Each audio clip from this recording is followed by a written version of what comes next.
Okay. Thank you. Good morning. At this time, it is 9 o'clock, and I would like to bring to order the meeting of February 9th, 2022. Please join me for the Pledge of Allegiance. I pledge allegiance to the flag of the United States of America and to the republic for which it stands, one nation under God, indivisible, with liberty and justice for all. Janet, can you do the roll call, please? Commissioner Gupta? Here. Commissioner Hansen? Here. Commissioner Ketchum?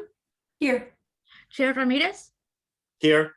And staff is represented by Monowitz, Fox, and Montes. Thank you. At this time, we'll do items that are not on the agenda. Ms. Lujan, could you please advise the public on how they may participate during the public comment? Yes, Chair. For those attending the meeting on the Zoom video conference, we will use the raised hand feature in order to organize any public comments. During the general public comment period and for items on the regular agenda, I will ask those members of the public who wish to comment to click the raised hand feature to raise or unraise your hand on that agenda item. For those joining by phone, press *9 to indicate your desire to speak. When you hear your name called, I'll prompt you to unmute your microphone and you may begin speaking. At the moment, for items not on the agenda, I do not see any hands raised, Chair, and I have not received any written correspondence about items not on the agenda as well. Okay, seeing that we don't have anybody that wants to speak on this, I will close public comment for this item. Thank you. Okay. Next, we have item 1 and 2 on the consent agenda. Item number 1, which is the minutes for the last meeting, we're gonna table it for the next meeting. So at this point, do I get a motion? Well, actually, do any of the commissioners would like to take item number 1 out of consent agenda? Seeing none, can I contemplate a motion? I move to approve the motion. Okay, we have a motion. Is there a second?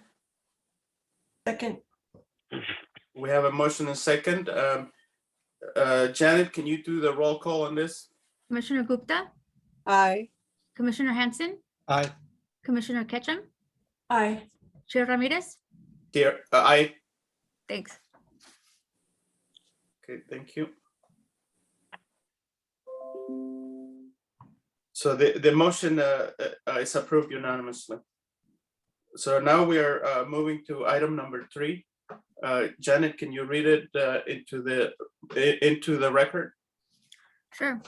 Item number 3, owner, San Mateo County Parks Department, applicant, San Mateo County, file number PLN 2021-00333, location, Pillamar Point, Bluff.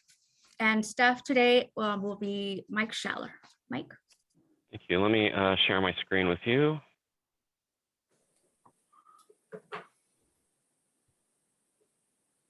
All right, there we go. Okay. Can you hear me? Yes. Yes. Okay. Good morning, commissioners. The project before you today is a request for a coastal development permit to initiate a 1-year pilot program to determine the effectiveness of recently adopted off-leash dog walking regulations.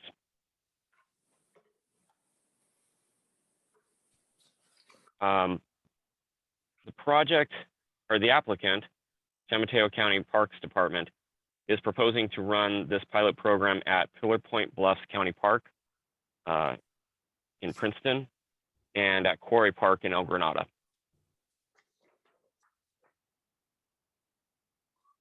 Let me give you a description of the project. In November 2021, the Board of Supervisors amended Chapter 3.68 of the County Ordinance Code to establish rules to govern off-leash dog walking on county lands. Those rules include off-leash dogs must be under voice and sight control. Dogs must remain on designated and signed trails within view of and earshot and no more than 25 feet away from their owner or handlers. Dogs must be on leash in developed areas, near traffic, parking lots, picnic areas, and no more than 2 off-leash dogs allowed per owner and handler.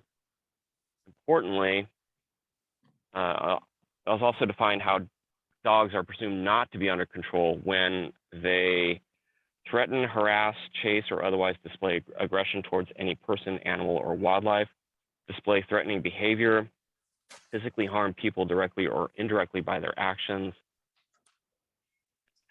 touch or jump on other park users who have not invited or engaged in interaction with the dog, or do not return when called. In order to determine if these rules are being followed and to make management adjustments as needed, the Parks Department has designed a 1-year pilot program to be conducted in the 2 subject parks. Environmental impacts, visitor interactions, effects on staff resources, additional infrastructure needs, and any changes in park use will be evaluated during the pilot study. The components of the pilot program include a public education program that includes providing notice to the public that the pilot program is being put into effect, as well as the posting of rules and regulations associated with the program. Construction of park infrastructure, including signage, waste cans, and bags, as well as fencing as needed to prevent dogs from entering sensitive areas. A pre-testing monitoring program where parks have started collecting baseline information on 8 proposed indicators, and compliance and corrective actions. Compliance with the program will be achieved by monitoring 8 indicators of potential environmental impacts, comparing those indicators to the standards, and taking an increasingly strict set of corrective actions if standards are not met.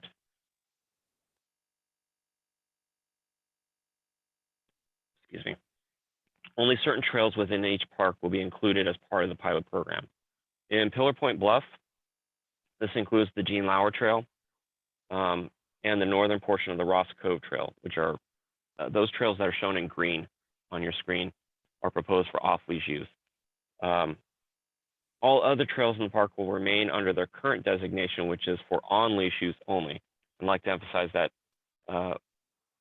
all the trails these trails are all currently allow on-leash dog recreation at this time. It's only the trails in green that are proposed for off-leash dog recreation. There are 2 areas that have been delineated for fencing, which are intended to protect sensitive habitat.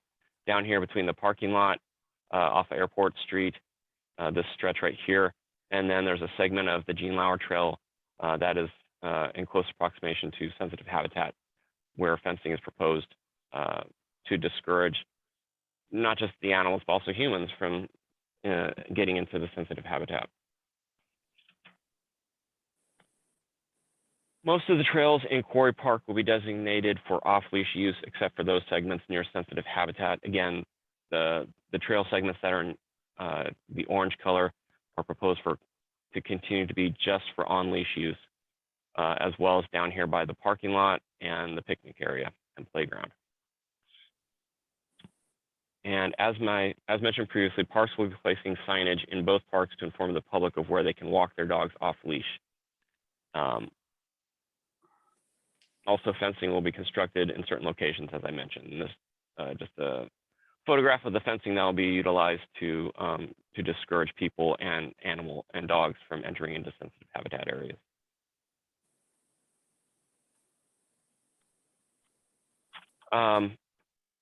So I think it's important for the commission to understand the process that went into the creation of the pilot program before you today.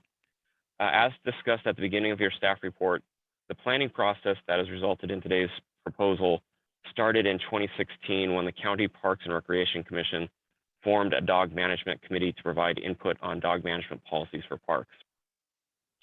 Based upon the work of this committee, in 2018, the Board of Supervisors adopted amendments to the County Ordinance Code to allow on-leash dog access on designated and signed trails in San Mateo County parks. At the same hearing, the board directed parks to develop an off-leash dog recreation pilot program. To assist in this process, parks created the San Mateo County Parks Dog Work Group The work group held public meetings for over a year and working in conjunction with park staff developed the 12-month pilot program before you today. But in order to allow the pilot program to proceed, the board had to amend the county ordinance code to allow for off-leash dog walking within designated areas of San Mateo of county parks. This occurred in November of 2021.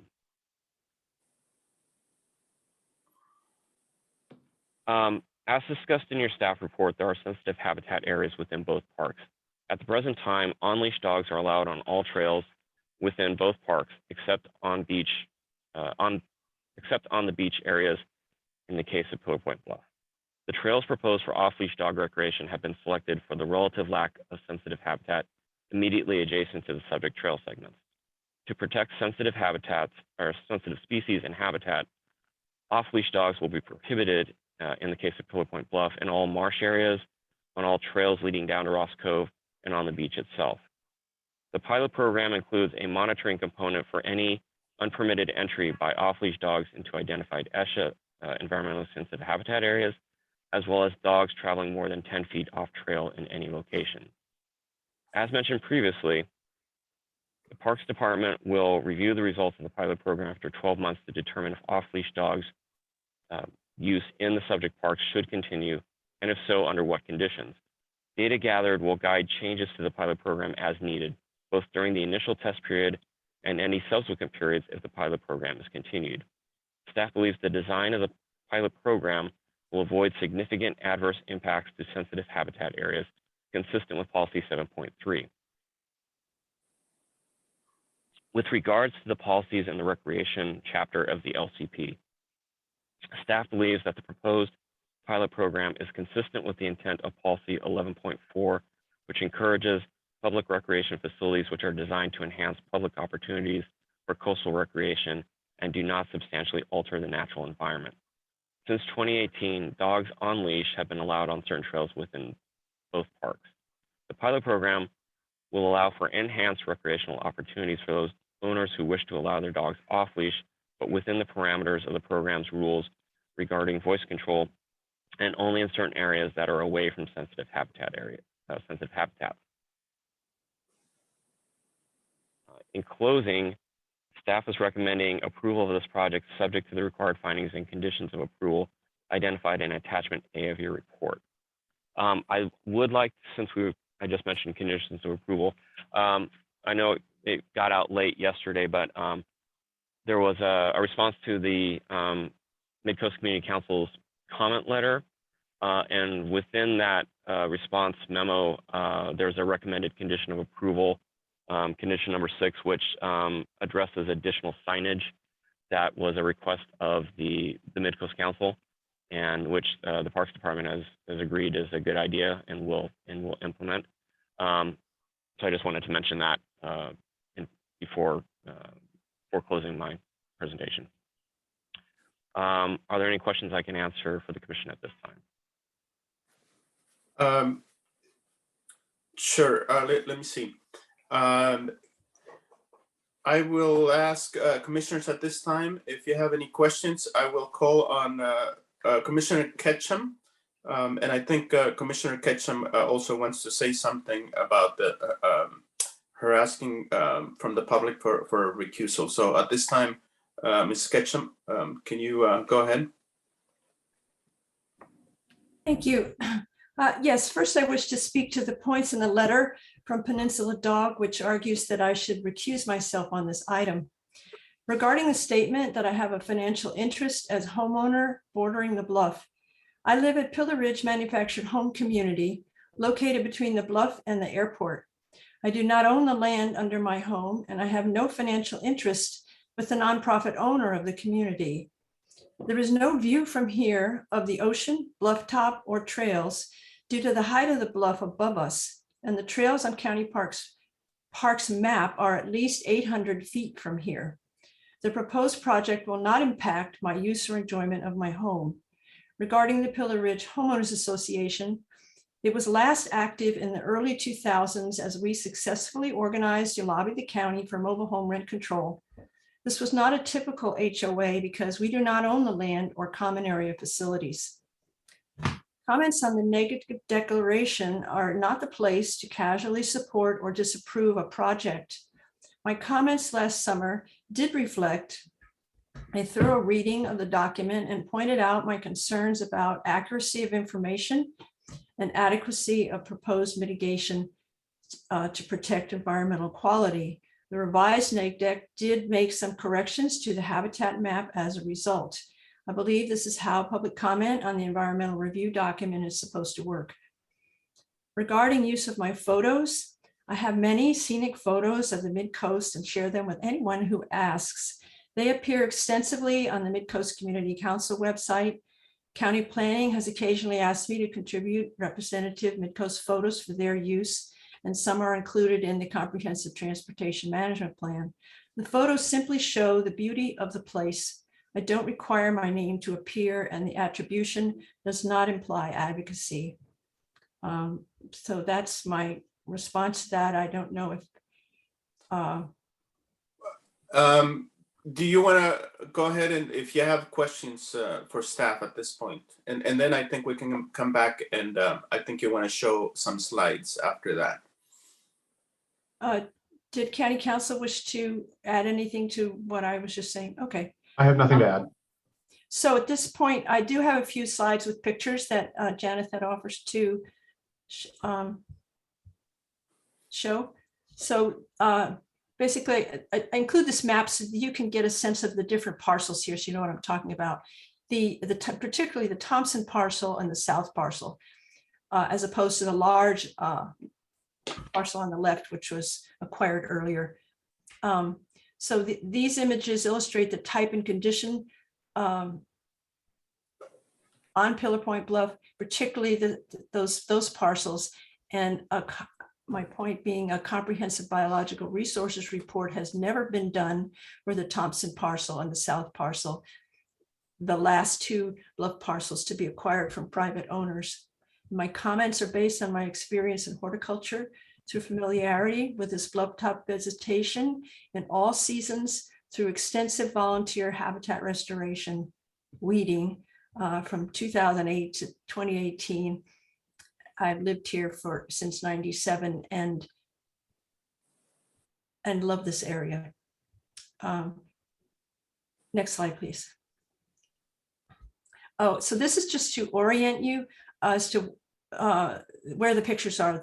So this is just a portion of the Thompson and South parcels. The numbers here are trail junction numbers. So 13 on the left, that's the Gene Lauer Trail going down to junction 15.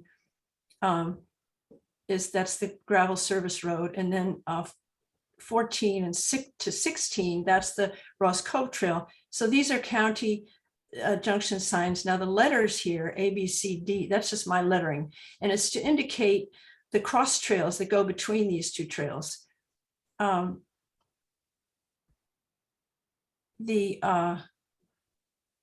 blue arrows are the natural drainage flow, which it kind of sheets down the middle, 10 to 20 feet wide between the two trails. Basically, you might think that this area up here drains off the cliff to the ocean, but it does not.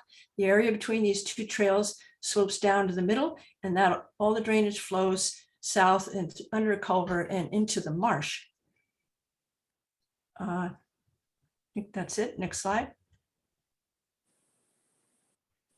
So this is the Thompson parcel, the north area north of Cross Trail A, and this is full cover California coastal scrub with coyote brush, lizard tail, monkey flower, sage, aster, yarrow, virtually 100% cover, pristine. Next slide. This is still the parcel, but further south between cross trails B and C. You can see it's opening out into more grassland, and the white flowering in the foreground, vast area of coastal California beach strawberry, which is an LCP protected species. It has an extensive presence on the Thompson and South parcels, but is not even mentioned in the Pillar Point Bluff, for Pillar Point Bluff in the 2020 WRA Biological Resources Report for this project. Next slide. So now we're down to the south parcel. This is coastal prairie. There is coyote brush in here, but it's very low growing and more grasslands and flowering herbs. This is the very colored lupin on the coastal prairie. It's an indicator plant for that habitat. Next slide. Once again, the south parcel, this is taken from Gene Lauer Trail towards the ocean. This is coastal prairie and seasonal wetlands. You note the dark line of vegetation, the wetland indicator rushes, where the runoff collects and runs down towards the marsh through this area. Next slide. So this is Cross Trail C, and it's basically the boundary between the Thompson and the south parcel, and as you can see on the left is the dry season, and so it's a seasonal wetland. Once again, you see all those rushes there, and so the effect is that people using this trail, they'll walk off trail because it's full of water, and then that disturbs more vegetation. A low boardwalk through the low section would retain the convenient choice of a loop trail that this provides, and close views of the habitat without damaging it. And okay, next slide. This is Cross Trail D, the one furthest downhill towards the harbor. This is the only one of these cross trails that actually has a wayfinding signage post provided by county parks. As I say, these cross trails aren't on the county parks maps. The wayfinding signage here points to the marsh, to take that trail to the marsh parking lot. This is a heavily used trail, and the caution on the sign says sensitive habitats keep on trail, but they point you to the trail to walk through that. And the winter runoff, as you can see, it sheets across the lowest section of the trail. So it's just pointing hikers and bikers to trample the seasonal wetland vegetation and attempt to avoid the slippery mud. Once again, this is a sensitive habitat that has been in the county park system since 2011, and this habitat isn't protected, whether you got a dog or not. Anyway, next slide. Next one is the last, I believe. Okay, this is just a picture of the 5-foot wide bridge across the wetland on Pillar Point Bluff and the leading from the Airport Street trailhead parking. And this was installed by Post when they owned the property. This is an idea of some solutions for the issues I was pointing out. So that's the end of the slides. I just wanted you to get you can turn that off. I just wanted to give you an idea, if you haven't been there, or maybe you would go there, but you're not aware of these habitat issues. I just wanted to point that out. I do have a couple of questions for the planner on your presentation. Yeah. The dog program is the only CDP to come forward for Pillar Point Bluff since the Post parking and trails on the northern portion of the bluff in 2007, although there have been quite a few county parks projects completed since then with CDX, including the widening and rocking of the old dirt farm road on the southern portion of the bluff. So my question is, what exactly is a CDX? How does a project qualify for that, and what is the process? Well, CDX is a coastal development exemption. It's basically, obviously, as it sounds, it's exemption from having to obtain a full-blown coastal development permit. It's generally for minor activities that fall within some specified scopes outlined in both our own county zoning regulations and the Coastal Act implementation regulations for the Coastal Commission. I would like to point out that it was in 2020, I believe, that the county approved a master maintenance plan for public works and county parks to do various types of maintenance activities throughout the coastal zone. And that maintenance plan was certified, maybe that's not the proper term, but signed off on by the Coastal Commission itself. And I'm sure Steve and Nicholas could probably provide a little bit more detail than that. I wasn't the project planner on that particular one. But that maintenance plan included a number of defined types of activities designed to continue to allow and maintain public infrastructure and parks infrastructure. And allowing them, rather than having Parks Department or Public Works constantly coming to the county planning department to get a CDX for certain types of activities, the maintenance plan basically allows them to do that stuff without having to come to us, as long as it fits within certain defined parameters within the plan. And I believe that was before the plan. I know it was before the Planning Commission in 2020, because that was the process of review. Yes, we did see that, and I recall the although the well, let me go to my next question. So the pre-application review of the, excuse me, of the 2002 proposal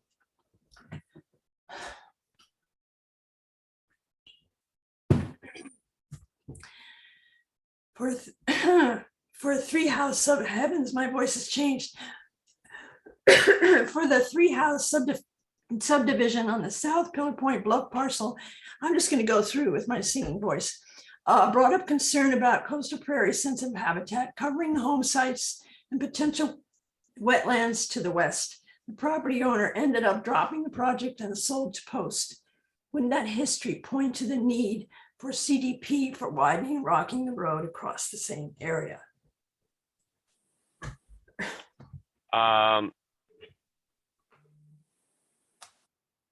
On the face of it, I would say potentially yes, but I'm not familiar with, I did not see or review or have any involvement with the CDX that was issued for the road improvements.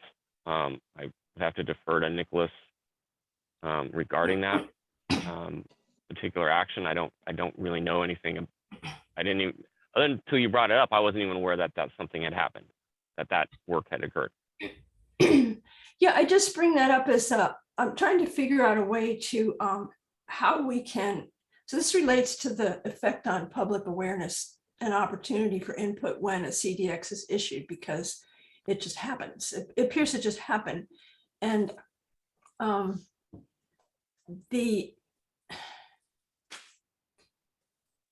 perhaps I think, as I'm aware, the application that got the CDX for the road characterized that as maintenance work, whereas it was building a road. Basically, it significantly widened it, changed the surface, the whole thing. So that's passed, and I don't want to relitigate that, but just looking ahead at ways to make sure that projects like that would be very useful to have a public hearing on it and have public input, that we can have some influence on how staff decides whether it's going to get a CDP.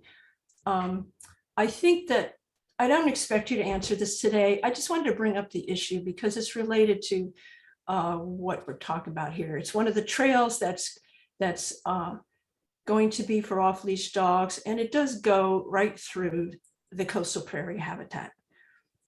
So anyway, thank you for your answers, and that's all I have. Thanks. All right. Thank you, Commissioner Ketchum. Commissioner Gupta, do you have any questions? Thank you, Chair. Just briefly, my question comes from monitoring and enforcing any aggressive dog behavior or owner behavior. How are the rangers equipped to handle that?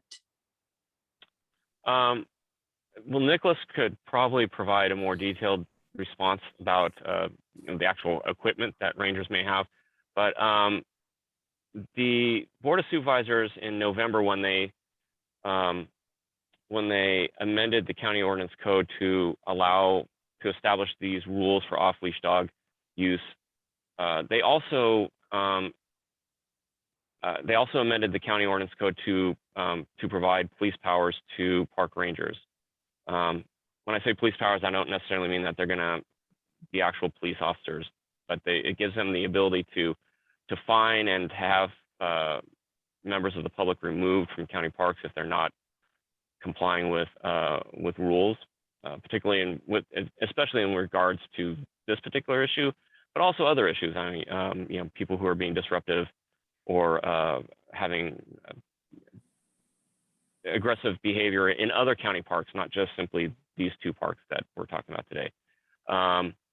So that amendment was also approved by the Board of Supervisors in November. And again, as I said, Nicholas could probably provide you with more information about the actual, whether park rangers will now be armed. I'm not aware, I don't know, or if they will just simply be relying upon working with the county sheriffs if they have to go to that extreme of having somebody physically removed from a county park. And this ordinance would be applied throughout all county parks? So that amendment to the county ordinance code is applicable to all county parks, yes. It now gives park rangers and other park personnel the ability to, if necessary, to fine people for violations of stated county rules.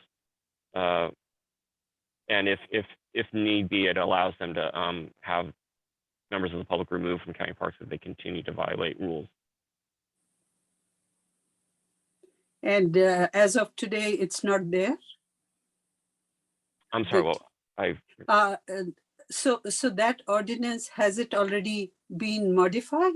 Or yes, those amendments were is- approved by the Board of Supervisors in November. Okay, So they are now in effect. okay. So would Park Director Calderon like to add anything to it? Through the chair, Commissioner Gupta, the department conducts daily patrols at Pillar Point and has an opportunity to do enforcement in a variety of different ways. So a lot of focus oftentimes gets put on citation writing. We have found that education and seeking voluntary compliance is really the best way to get long-term compliance. So what I mean by that is engaging with users of our parks and explaining to them what the rules are, why the rules are that way, and what the impacts could be from not complying with the rules. And we find that if you have the opportunity to explain those rules and the reasoning behind them, you can oftentimes get individuals to voluntarily comply, not just right then when you're there, but for the rest of their visit as well as future visits as well. So with that said, we do have the ability to write citations. We do have the ability to contact the sheriff's office. So there are a variety of ways we can go about enforcement. But again, we do believe that education is really the first step and really one of the most effective ways. Okay, and all these are logged? I'm sorry? Are they logged somewhere so we know that this kind of behavior happened? So when we engage with, if we have a contact, then typically, yes, that will be logged. I can't guarantee that it's logged 100% of the time, but it is typically added to a logbook. And in addition to that, we're conducting a separate standalone monitoring program that allows for us to track the observations. And these observations are made by someone in our natural resource management team that goes out in plain clothes. So it's what they're observing is what any visitor to the park would observe. They're not seeing a change in behavior because they're in a uniform.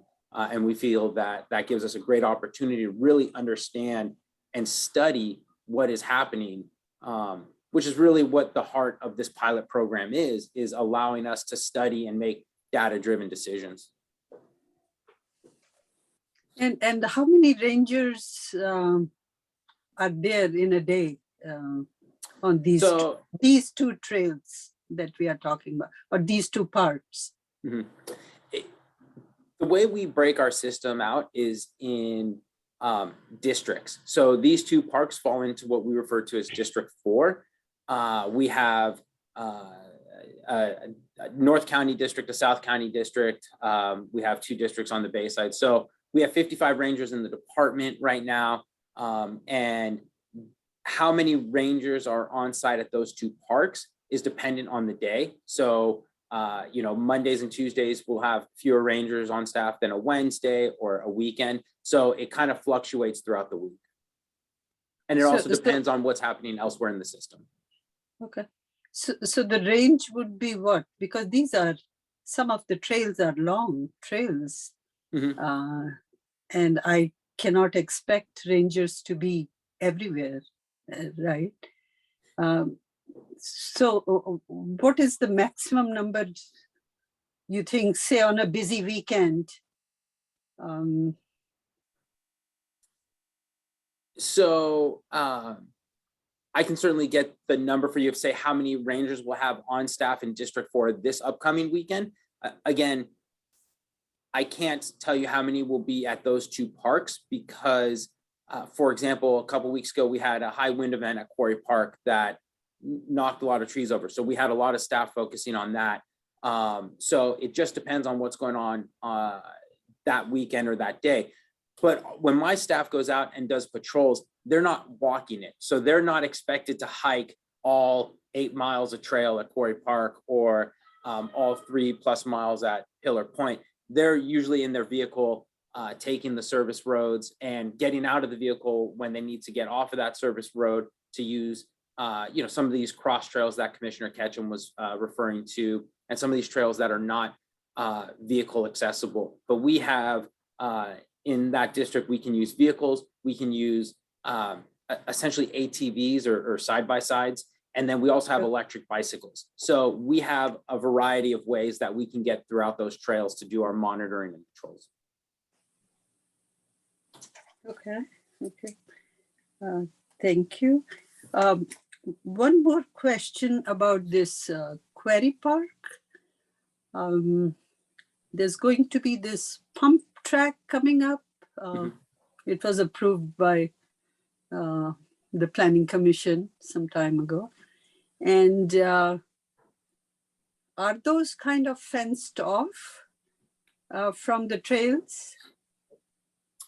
Commissioner Gupta, that is correct. There will be a fence that is around that pump track area. So you'll have to go through a gate to essentially get into that area. And that is, that's a safety, that serves as both a safety precaution, but also it allows us to funnel users through very specific entrances. So people aren't creating their own, informal access points. Okay, and there's a children's park there too, right? Which is also, I believe, fenced off. Commissioner Gupta, that is correct. There's a playground and that is fully enclosed. Okay, thank you. No more questions at this time. Thank you. Great. I have a follow-up, if you don't mind, Mr. Calderon. So do you rely more on people reporting or, in the future, if this is approved, for any, people that may not follow the rules, and is there going to be an increase on manpower to try to keep monitoring the situation on the ground? Chair Ramirez, so we do not anticipate being allocated additional staffing resources as a result of the pilot program. We will be allocating some natural resource management time to the monitoring, and staff will be setting up routine patrols to be able to go through both properties and observe and enforce. But we certainly will not be allocated additional staff resources during the pilot program from a ranger perspective. Okay, thanks. Thank you. Yeah, no problem. Commissioner Hanson, any questions? Yes, I do. First, full disclosure, I've had pets in my life for a full 70 years, and 50 of them with dogs. Dogs love you unconditionally, and they're a full-time companion. And I just want everybody to know that's how I feel about dogs. So one thing that surprised me right off the bat going through the staff report was this being a pilot or a trial or an experiment. We're doing it in two parts. Usually when we do things like this, we do it in a small area or one area at a time to see what we can learn from it and what we do and do not right. So why two?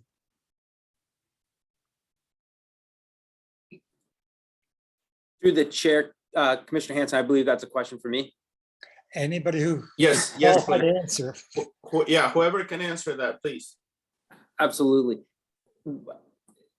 Mike Schaller had referenced the dog work group, which was an extensive public process that included representatives from different backgrounds and stakeholder groups that got together for 13 months to discuss this.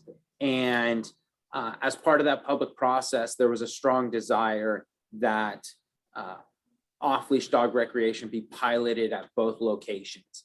And when we engaged with the public on this, that was really one of the big desires that we heard. And the fact that currently dog recreation is allowed at both of those, we felt that it was appropriate to pilot at both and understand essentially what was going to be observed at both locations from a user experience, from an impact perspective, and we felt that under the circumstances, that was an appropriate way of proceeding. So correct me if I heard wrong. What I heard that the evaluation was being based because pressure is being applied to have it in multiple spots, as opposed to this is the program and let's find out what's wrong with it. So the public was asking for more spots, and so we're just opening it up because that, not because we're doing an evaluation on the terms. Through the chair, Commissioner Hanson, I'm not sure that was the message I was trying to get across. I think when we as a government agency open a public process and we ask the public, how do we want to proceed? And we get overwhelming feedback that this is what's desired. I think we have an obligation to proceed with that. And so I think that's what it is. I wouldn't call it pressure. I would call it, we receive feedback and we listen to the feedback, and we take seriously the public process and the feedback we receive during that. And so that's why we selected both parks. And by selecting both parks, we're going to be able to study this, right? I mean, this at the end of the day is a pilot program. And the whole point of the pilot program is to collect data and to be able to make an informed data-driven decision at the end of this process. Really, what this comes down to is, and what the coastal development permit is all about, is seeking permission for us to be able to study this for 1 year at these parks and make, at the end of it, data-driven decisions. And as the coastal development permit is written, really it'd be this entity, the Planning Commission, that would have final say on that, because we'd be able to collect data for 12 months and then we'd come back, and based on the data, a decision would be made. Okay. When I was reviewing the trails, one thing that just struck me was that if you were frightened of dogs, I don't understand it. To me, they're the most lovable things in the world.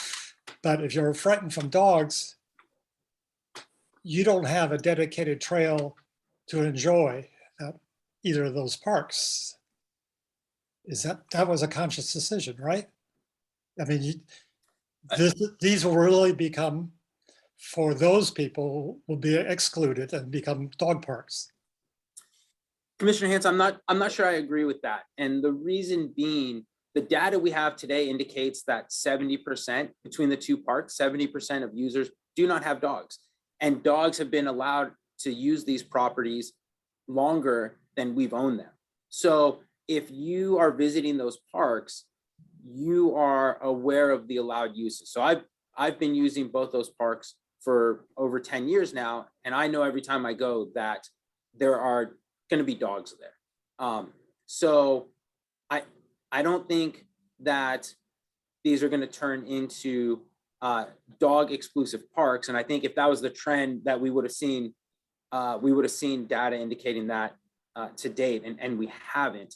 I think the other thing is we have to look at, when we make decisions, we look system-wide. So we have 24 parks that we manage and that we own and or manage. And each of those parks provide a different experience depending on what you're looking for. And so, if you're an equestrian, you have your pick of parks. You can go to Edgewood, you can go to Hutter, you can go to Wonderlic, you can go to Sam McDonald. If you want to go to a park where there are no dogs and no bikes, you can go to Hutter or Wonderlic. You can go to San Pedro Valley and Pacifica. You can go to Calparissima. And if you want to go with dogs, you can go to Quarry or Pillar or Coyote or the Bay Trail or Coastal Trail. So our parks provide different experiences depending on what you're looking for. And I think that with the exception of off-leash, which is currently not allowed anywhere in our system, we do a really good job of offering opportunities for different user groups. So got two more questions. Going forward, let's say this trial works out and everything like that. It looks like enforcement will be problematic. I mean, as you say, you got 55 staff, but they're doing also other things. They got real jobs to do that have a lot of more things to do than being cops on the trail. They got things to be done. So really, enforcement will be more complaint-based. I don't, Commissioner Hanson, I don't think so. And I think it's important to note that enforcement and patrols is part of my staff's daily routine. So that is not some type of task that is only done when free time is available. That's a really important part of what we do.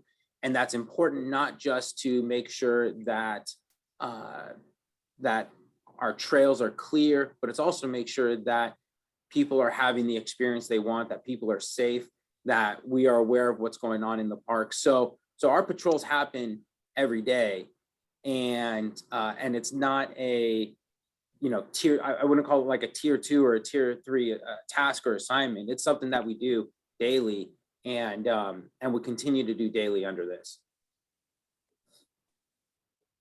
So the last part I would like you to explain to me is the evaluation process. Mm-hmm. How do you know is it successful or not successful? I mean, what is the criteria is we didn't see any damage done to plants, trees, or animals, so it didn't occur, or we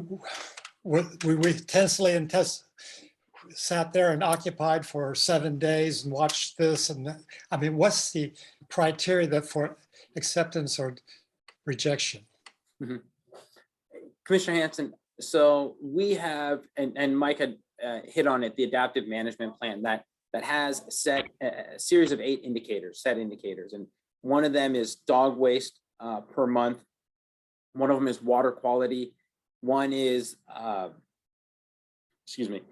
cases of dogs harassing wildlife.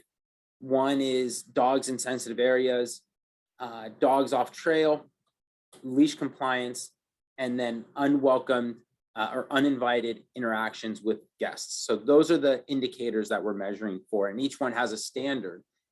For example, unattended dog waste would be 20 pieces.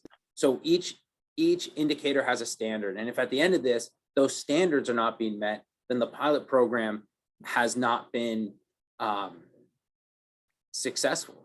And that part, but Mhm. you're relying on people basically reporting things like animal harassment or occurrence of aggressive dogs, as opposed to having cameras seeing it, or people sitting on site seeing, who are neutral observers. You're just waiting for complaints to come in. It's complaint based, right?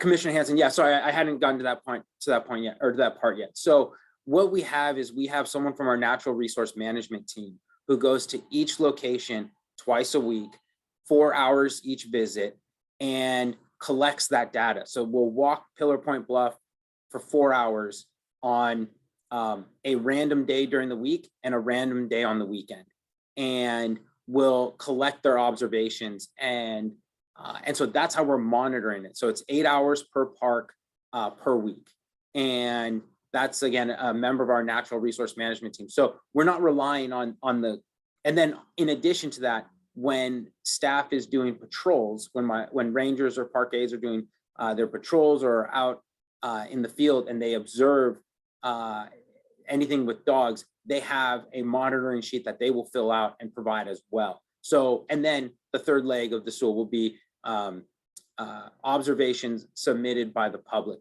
But we have a very robust monitoring program that is going to be conducted by our staff on a regular basis at random intervals. So it can't be timed where, you know, the pilot program could essentially be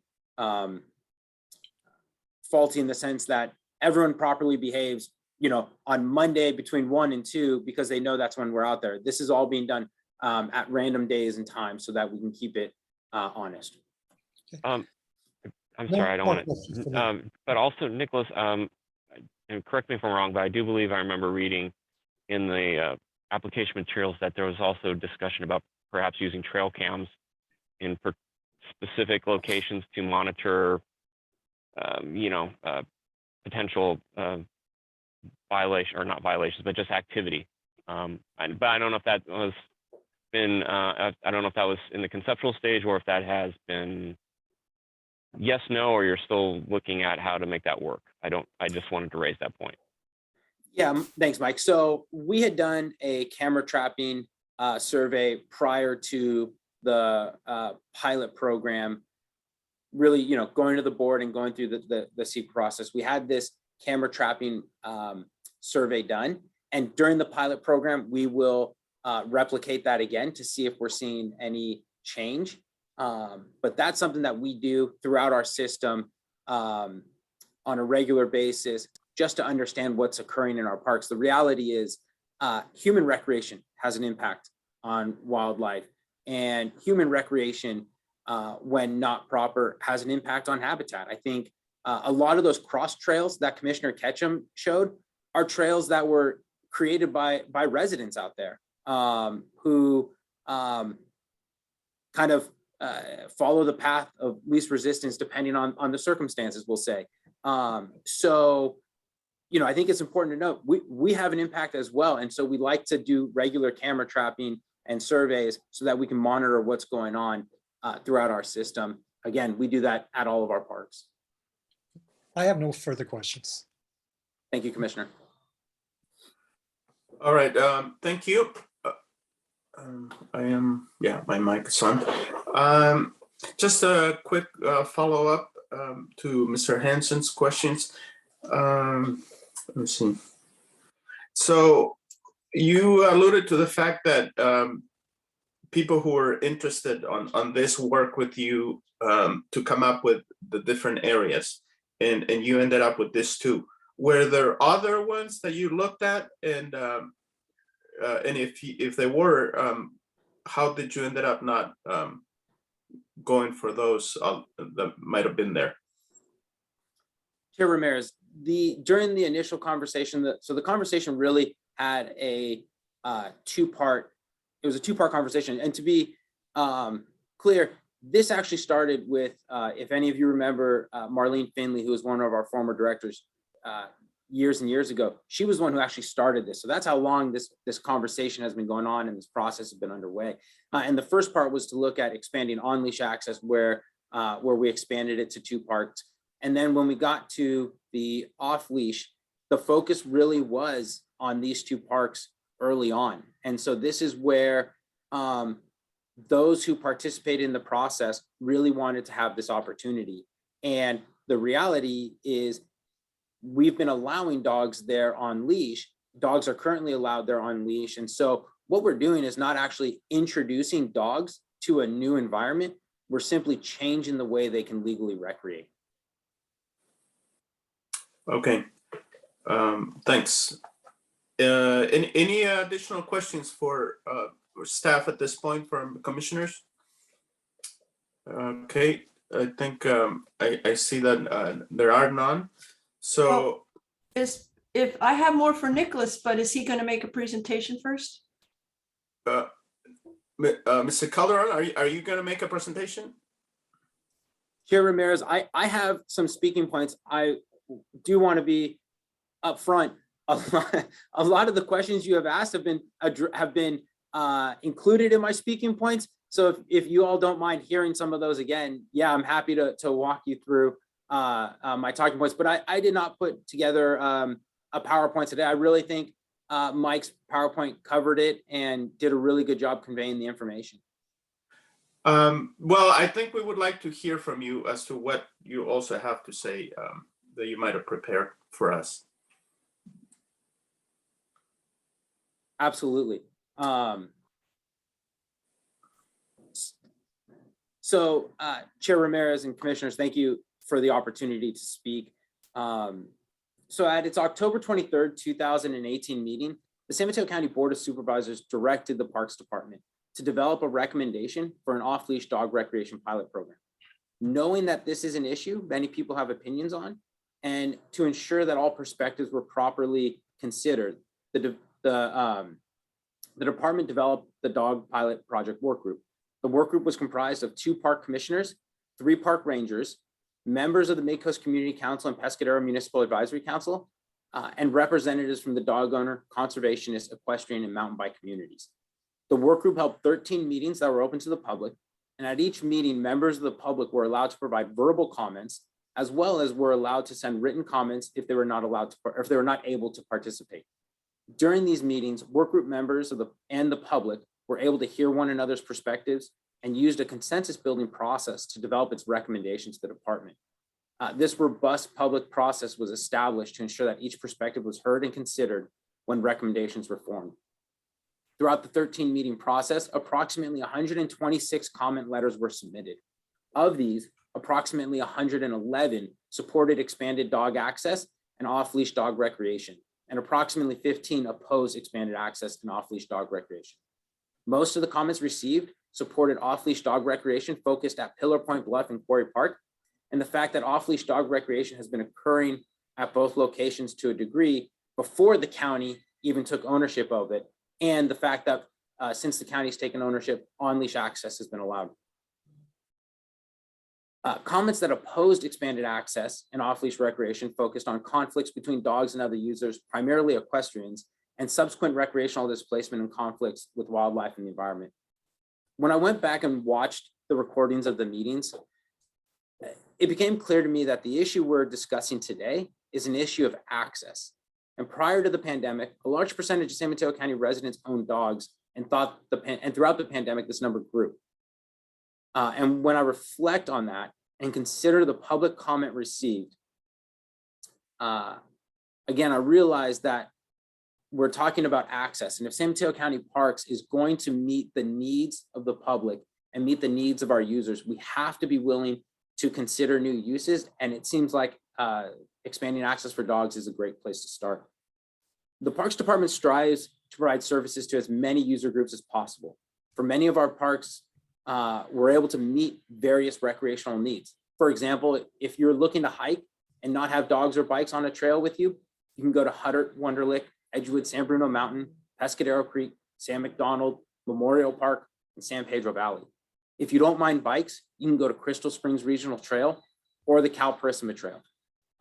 The only trail-based parks that dogs are allowed in and only on leash is Quarry Park, Pillar Point Park, JSP, and the Bay Trail and Coastal Trail. No county parks allow off-leash dogs at this time, which means we've never been able to study and make data-driven decisions on what off-leash dog recreation would do in the park system. As Mike stated, the department recommends piloting off-leash dog recreation on specified trails at Pillar Point Bluff and Quarry Park for 12 months. Dog recreation has occurred and on these trails since well before the county owned them and managed them as county parks. Therefore, dogs are not being introduced to these parks for the first time. The manner in which they are allowed to legally recreate is expanding. This also means that any wildlife present at both parks have habituated to the presence of human and dog recreation, and any users of these parks have knowledge of the allowed uses. Further, trails selected to pilot off-leash dog recreation on were done so because they are generally large enough to support passing recreationalists at a safe distance, largely located away from environmentally sensitive habitat areas, and provide a variety of experiences for hikers. As part of the project, when an off-leash trail runs through an ESHA, we propose adding split rail fencing to protect the resources, but this only happens on very few occurrences. By and large, the trails that would be open to off-leash access are located away from these areas. In Quarry Park, most of the trails, as you saw on the map, are being recommended for off-leash recreation. The only trails not being recommended were the ones that were shown in orange. And these trails are not being proposed for off-leash access because they're too narrow to safely support off-leash dog recreation with other park users. They provide access to the reservoir, or off-leash access would conflict with protection of sensitive resources. At Quarry Park, dogs will not be allowed in the playground or the reservoir, or off-leash dogs will not be allowed on narrow trails. At Pillar Point Bluff, the department is recommending that off-leash dog recreation be allowed on most of the trails. The two exceptions include the Pillar Point Bluff Trail and a segment of Ross's Cove Trail. The reasons for these restrictions are Pillar Point Bluff Trail has wetlands between the trail and Airport Street, and Ross's Cove Trail is located adjacent to formal and informal access paths leading to Ross's Cove, which is a part of the Fitzgerald Marine Reserve. Requiring dogs to be on leash on these trails will help protect natural resources and wildlife. As with Quarry Park, this proposal offers a wide array of recreational experiences for hikers with dogs. I think this is a really important time to mention that dogs are not allowed on the beach at the Fitzgerald Marine Reserve, and off-leash access at the Fitzgerald Marine Reserve is not included as part of the pilot program. With that said, past compliance is not perfect, and dogs have been found at Ross's Cove, including in 2008 when an off-leash dog killed a harbor seal pup. This event was unacceptable and has been universally condemned. It is important to note, since that incident and since the department launched its education campaign, based on Parks' observation, dog present at Ross's Cove has decreased. Further, it is our observation that those who go to Ross's Cove are from out of town and are unfamiliar with the rules, instead of it being frequent visitors who are locals and just ignoring the rules. And this is where that education comes in, and this is where that education becomes so important to prevent that occurrence from happening. I would also like to note that since the Parks Department took over management of Pillar Point Bluff as a county park, habitat restoration has been a priority, and we have carried out extensive efforts on the property to manage and remove invasive species present throughout the park that threaten or outcompete native plant communities. Ciabatta grass or pampas grass was widespread across the property prior to our management. Under Post's management, who owned the property previously, the control efforts began, and throughout this park, the species is now nearly eradicated. We continue efforts annually to remove new individuals that are sprouting up or spreading in from adjacent properties. Since 2019, we have also been increasing efforts to control Bermuda buttercup or oxalis and Cape ivory throughout the bluff tops. These efforts are conducted in a manner that is sensitive to existing natural resources and promotes growth for native and desired vegetation.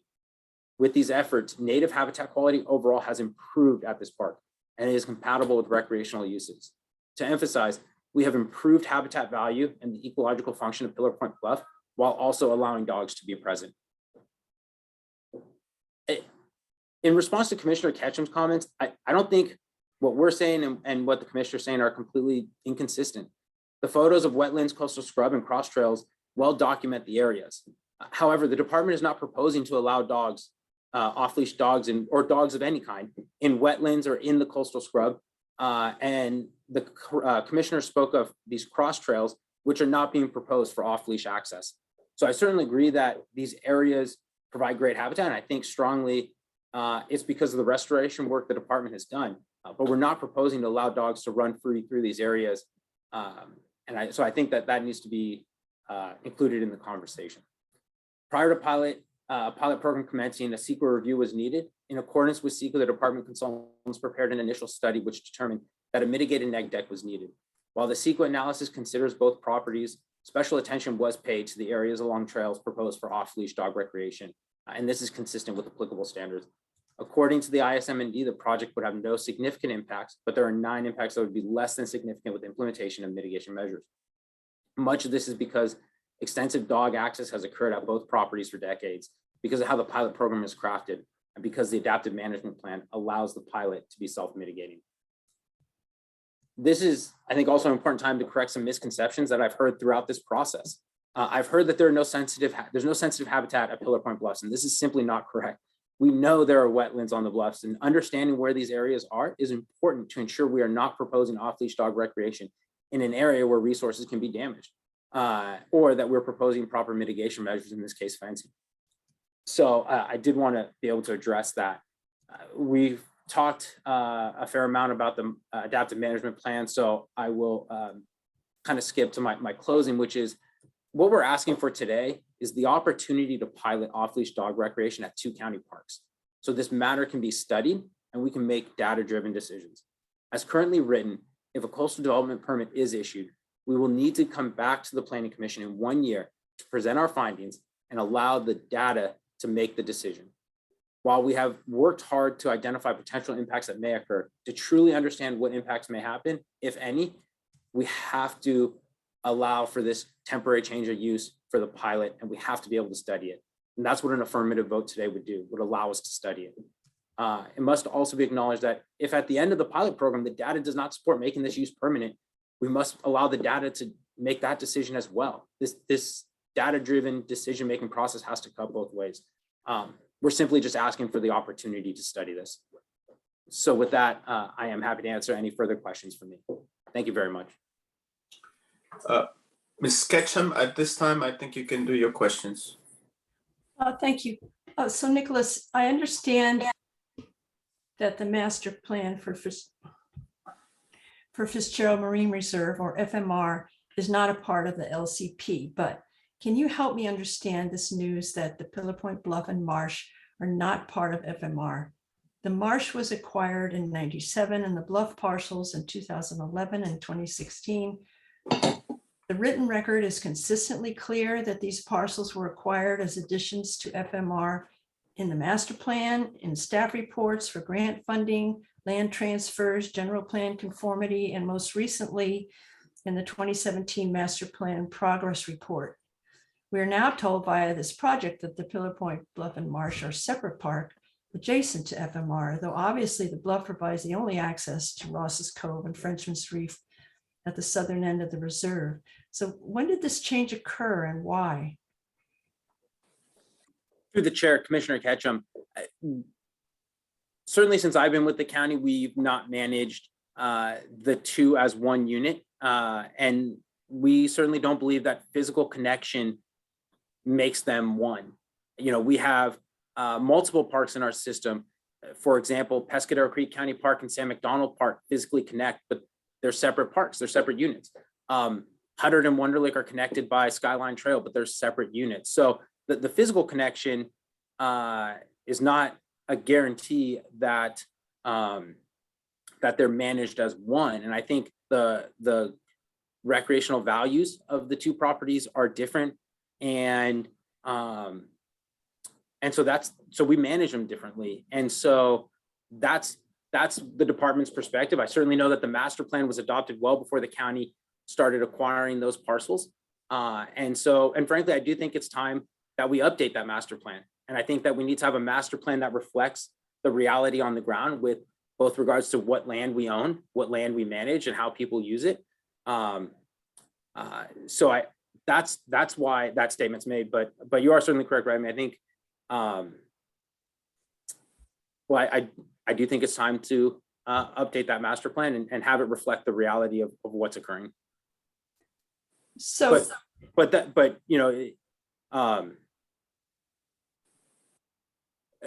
please proceed. okay, so I just, I'm concerned with the written record. I mean, I'm detail oriented, and so this is quite new, and it is certainly the marsh was included in the master plan because it had already been acquired, and there was also obviously the intention, the goal to acquire FMR as part of the reserve, and even when the reserve was initially formed in '69, the only upland portion they had was the area where the current visitor center is. The cypress grove there in Moss Beach was acquired in the '80s and added to the reserve. And I don't think anybody's questioning that bluff top portion being part of the reserve. Also, Valamar Bluff, there's a county parcel there that's always been considered part of the reserve. So basically, it sounds like so this change has occurred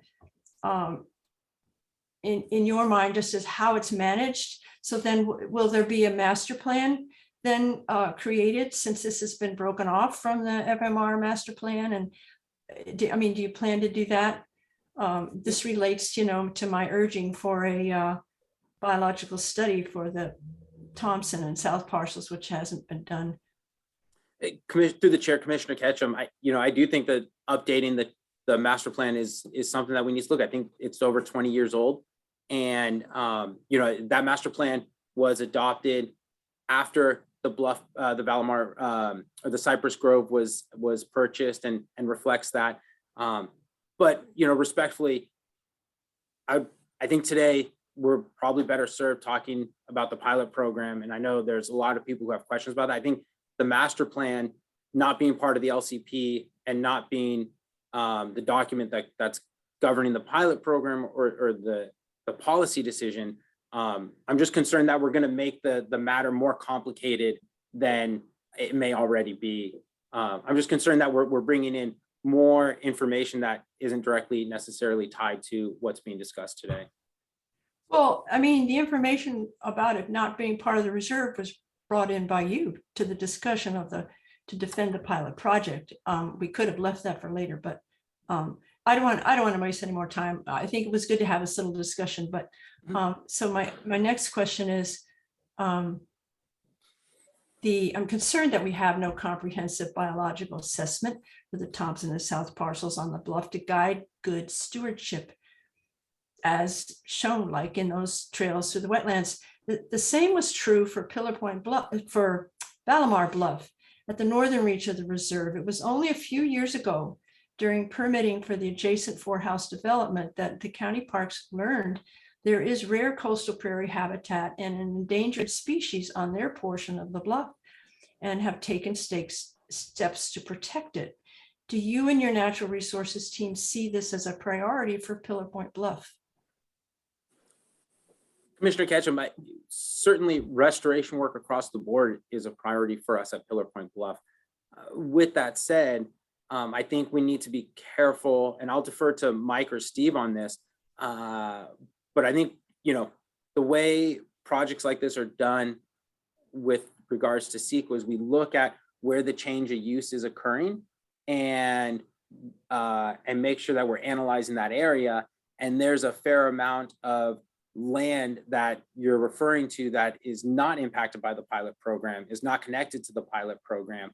So I think overall restoration at Pillar Point and trail usage here, I think are while they're related, I think from a permitting perspective, I think they're slightly different in the conversation we're having today. But restoration of land throughout our system is always a priority for us. So certainly restoration at Pillar Point Bluff would also be a priority. And again, I listed some efforts that we've done under since we've taken ownership. And Commissioner Ketchum, I know you're out at the Bluffs all the time. I think, I certainly hope you would agree that, you know, we're seeing a lot less invasive species out there than we did 10 years ago when we took over. There's a lot less than 20 years ago when I was started working on it. I guess I wasn't, when I was asking these questions about a comprehensive assessment, I wasn't saying that is needed for the pilot project. I guess I'm just taking an opportunity to, since everybody's in the room here, to point this out, which has concerned me for a long time. That in order to do habitat restoration, I think you need to know what's there. And I think it's also important, if you know what's there, to educate the public as to what they have. So that was the only point of me bringing this up. Commissioner Ketchum, if I may, and we have a fine scale vegetation mapping project that's gone on countywide. So we have and we're out there all the time with our natural resource management team. So I think we have a good understanding, a strong understanding of what's on that property. With that said, I always welcome the opportunity, Commissioner Ketchum, to get together with you and do a site visit and kind of talk it through. And I think you and I have had some great site visits over the years, and they're always informative. So I'm certainly happy to schedule that, and I can bring Hannah Ormshaw, our assistant director and former natural resource manager, along with us as well. Okay, so thank you.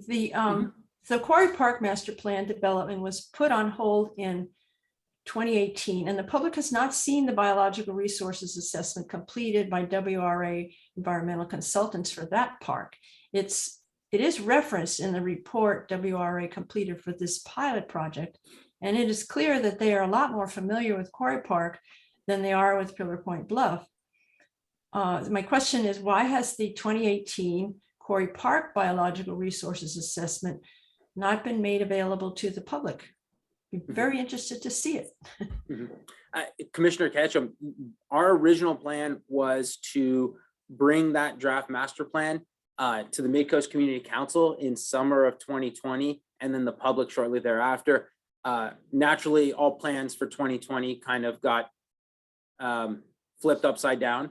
And since then, we have implemented a number of community priorities that were included in that draft master plan. So we're in the process of updating that to reflect things like the fuel reduction, the pump track, and other uses. So right now we're updating that, but certainly it is a top priority for us to get that to the Mid-Coast Community Council and then get that to the public. So so that the draft master plan, the biological resource assessment, the recommendations, all of that can be viewed by the public. And more importantly, we can receive feedback on that and make sure that it still reflects the values that were expressed to us at the time. Well, what I'm speaking specifically of the biological resources assessment, not the whole master plan, that this is a document that they completed, were paid for, and they're referencing it now in other things. And it would be really useful for that to be available to the public. I'd like to read it. So Commissioner Ketchum, I think that's something we can make available. I would certainly prefer that we make everything available in a package so that it could be understood how everything relates to one another. And to be perfectly honest, I actually have the draft master plan in my bag right now, and I'm going through it. So my hope is that all of that information can be released shortly here, so that the public isn't getting puzzle pieces at a time. They're getting the whole thing at once, and it just makes it a little bit easier for most people to kind of track and follow. Well, as it relates to the master plan, I see your point, but we've been dealing with issues with wildfire mitigation in regards to Quarry Park, even on private property, as to what is the approach, what are we restoring here, and now again with this project where it's being referenced about the habitat there. And so it would have been, so in that sense, it is fragmented because we haven't seen this piece of study that was done. It's been sitting in the office. And so that just, yeah, as soon as I don't see the need to wait for just that separate scientific report. anyway, so that was my pitch on that. Moving on, about the cross trails that you mentioned, that they were, people just walking where they wanted to go. And that's generally, of course, how informal trails develop. They're created by feet. And but I just wanted to point out that the entire two parcels that were acquired later, the Thompson parcel and the South parcel, other than the gravel road that has been put in, all the trails on those southern two parcels are informal. They have never been improved in any way. And I didn't show a picture today of the Ross Cove Trail, which is one of these informal trails, which is packed dirt. It's about 5 feet wide at the most. Each edge of the trail, right up to the edge of the trail, is the sensitive habitat extends. The trail edge hasn't been mowed. It's perfect. I mean, it's something to look at and consider how we could create these. If we decide, as we know, a little section of the Ross Cove Trail is now closed because of landsliding, and so people have to take the side trails for the detour. Also, these side trails will become useful as you're looking at how to manage them when the Ross Cove Trail is no longer usable, and people then will be wanting, even I think your geology survey in 2016 suggested this, that to create trails to viewpoints along there. So these cross trails, it's not like you would build a bridge and then say, oh, we don't really need that trail there. Commissioner Ketchum, yeah, I think you are right. And anyone who's been out to Pillar Point knows that there are a number of social trails. And that would be something that we would look at the master plan. But I do want to, just remind everyone that the section of Ross's Cove Trail that I believe you're referring to is not being open to off-leash dogs. So that area is not having a change of use. Yes, I guess I apologize, but I can't help but take advantage of the opportunity. I understand that what I'm asking for it regardless of the results of what we do today.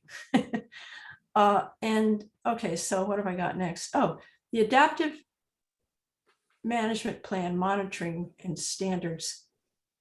Don't we need to extrapolate what the number of observations during the limited observation time mean over the entire time of trail use? For example, a conservative estimate for total visitor trail use time would be, say, 10 hours a day, which would be 300 hours a month. So extrapolating the number of occurrences per month from observations per month will show a significantly higher number than the standards. What are your thoughts on this? Through the chair, Commissioner Ketchum, I think if we're going to start changing the indicators or the metrics, I think we'd have to do it comprehensively.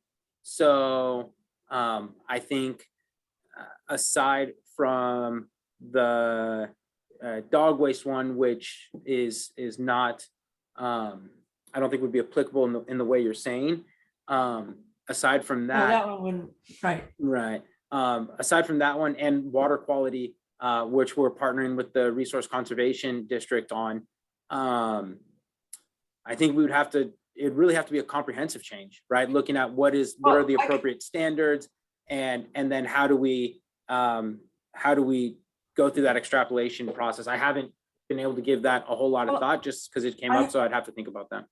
If I could interject, so I guess I actually had run the numbers, and this would relate to like the wildlife harassment standard of 2 per 2 months, or the unwelcome behavior to other dogs of 10 per month, or whatever it is, where you could just extrapolate that out. Mm-hmm. And then I had done that, but then my estimate for how many hours your observers are on site was off, so I didn't want to confuse it with all the numbers, but it's just the concept.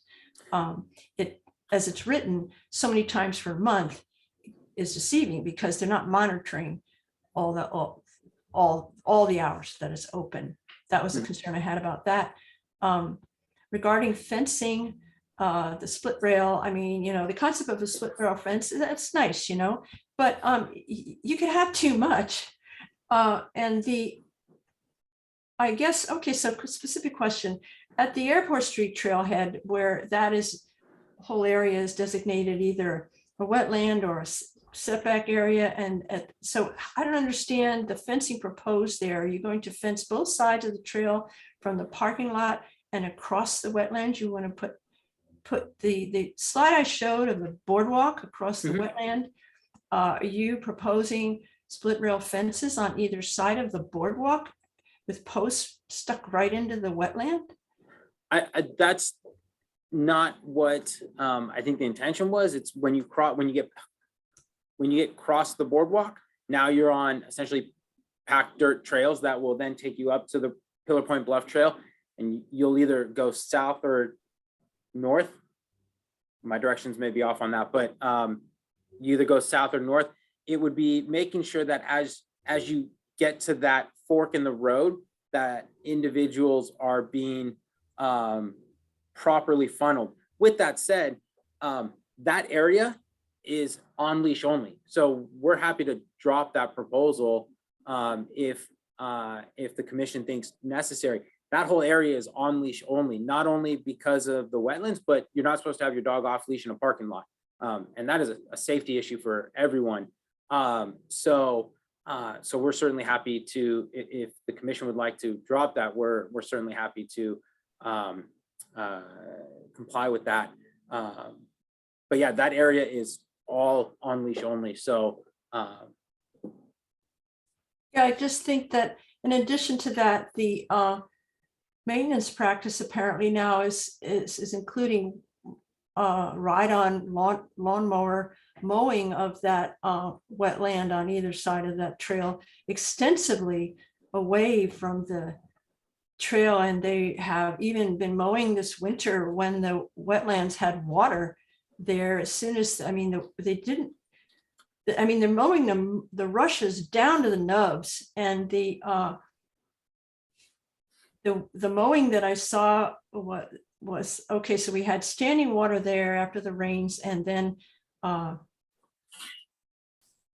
was still there several weeks later. And then when I went back one day, they had mowed again, and the ponding was gone, but the area was still just soft and soaking wet and muddy, and they'd just driven the mower across this. So I can't imagine that any dog trampling could compete with that. It's pre-trampled. So I mean, I don't think split rail fence is the solution for anything that's going on there at the moment. So I would like to talk more about that, maybe as far as if we get to implementing this thing, as far as, and the concern, of course, also is with fencing to keep dogs out. This is also going to interfere with wildlife.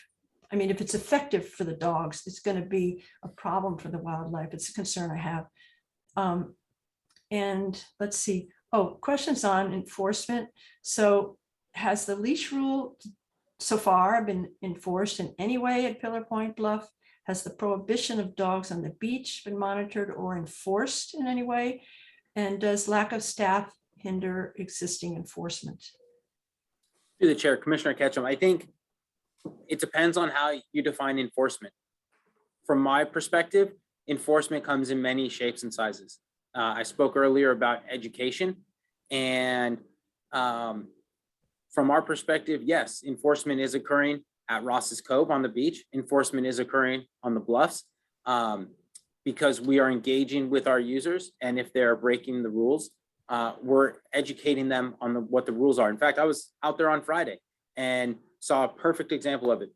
Someone who was from out of town was out at the bluffs for the first time. They were walking on a trail. They had their dog off leash. My staff said, "Excuse me, can you leash your dog?" Person called their dog, patted their chest. Dog came back. They hooked their dog. My staff informed them, this is an on-leash area only, and you need to keep your dog on leash. Person said, "Oh, I'm sorry, I did not know." Put their dog on leash, went on their way. When I saw that person later, dog was still on the leash. I consider that enforcement. And I consider it very effective enforcement because we're now getting voluntary compliance. So we are enforcing in that regard at Ross's Cove. We are enforcing on the bluffs. And I think staff does a phenomenal job managing the resources we have with the numbers we have. Our parks are, in my opinion, in great condition. We're seeing user numbers increase throughout the system. And I think that's reflective of the values of the community, but also the fact that we have amazing parks that are in great condition. Oh, okay, thank you for that. Another question, why is this is back to the standards that you have, why is only 70% compliance for on-leash trails proposed as a standard? And how would that data be determined? Yeah, so that data is collected by our observational surveying. So when we see individuals out there, my staff knows, my natural resource management staff and the rangers know what trails are on leash and what trails are off leash. So if we count 10 people on an on leash trail and 6 are on leash and 4 are off leash, right? That'd be a 60% compliance, and that would not be satisfying the compliance rules. So that's how we would collect it. That's how you calculate that. Why 70? I think we have to account for the fact that there are going to be people coming from out of town who may not be familiar with what the rules are. I think we have to be realistic with what our targets are. I don't know of any rule, any law that has 100% compliance. And I think if we want to be honest in this pilot program, and if we want to truly allow data to drive the decision, making compliance rates 100% is setting something up to fail. And I don't think that's how the county of San Mateo operates. I don't think that's honest. And so I think we want to be sensitive to that. Okay, thanks. That's all my questions. Thank you, Commissioner. And please, Commissioner, again, I would love to get on site with you and kind of talk about any type of resource assessments you are interested in, and just kind of always catch up on your observations. Let's do that. Thank you. Perfect. Thank you. Chair Ramirez, could I request a short break? Yeah, actually, I was going to suggest that at this time. And so let's take a 5-minute break. And after that, we'll get started with the public comments. All right, starting now.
Okay, is everyone back?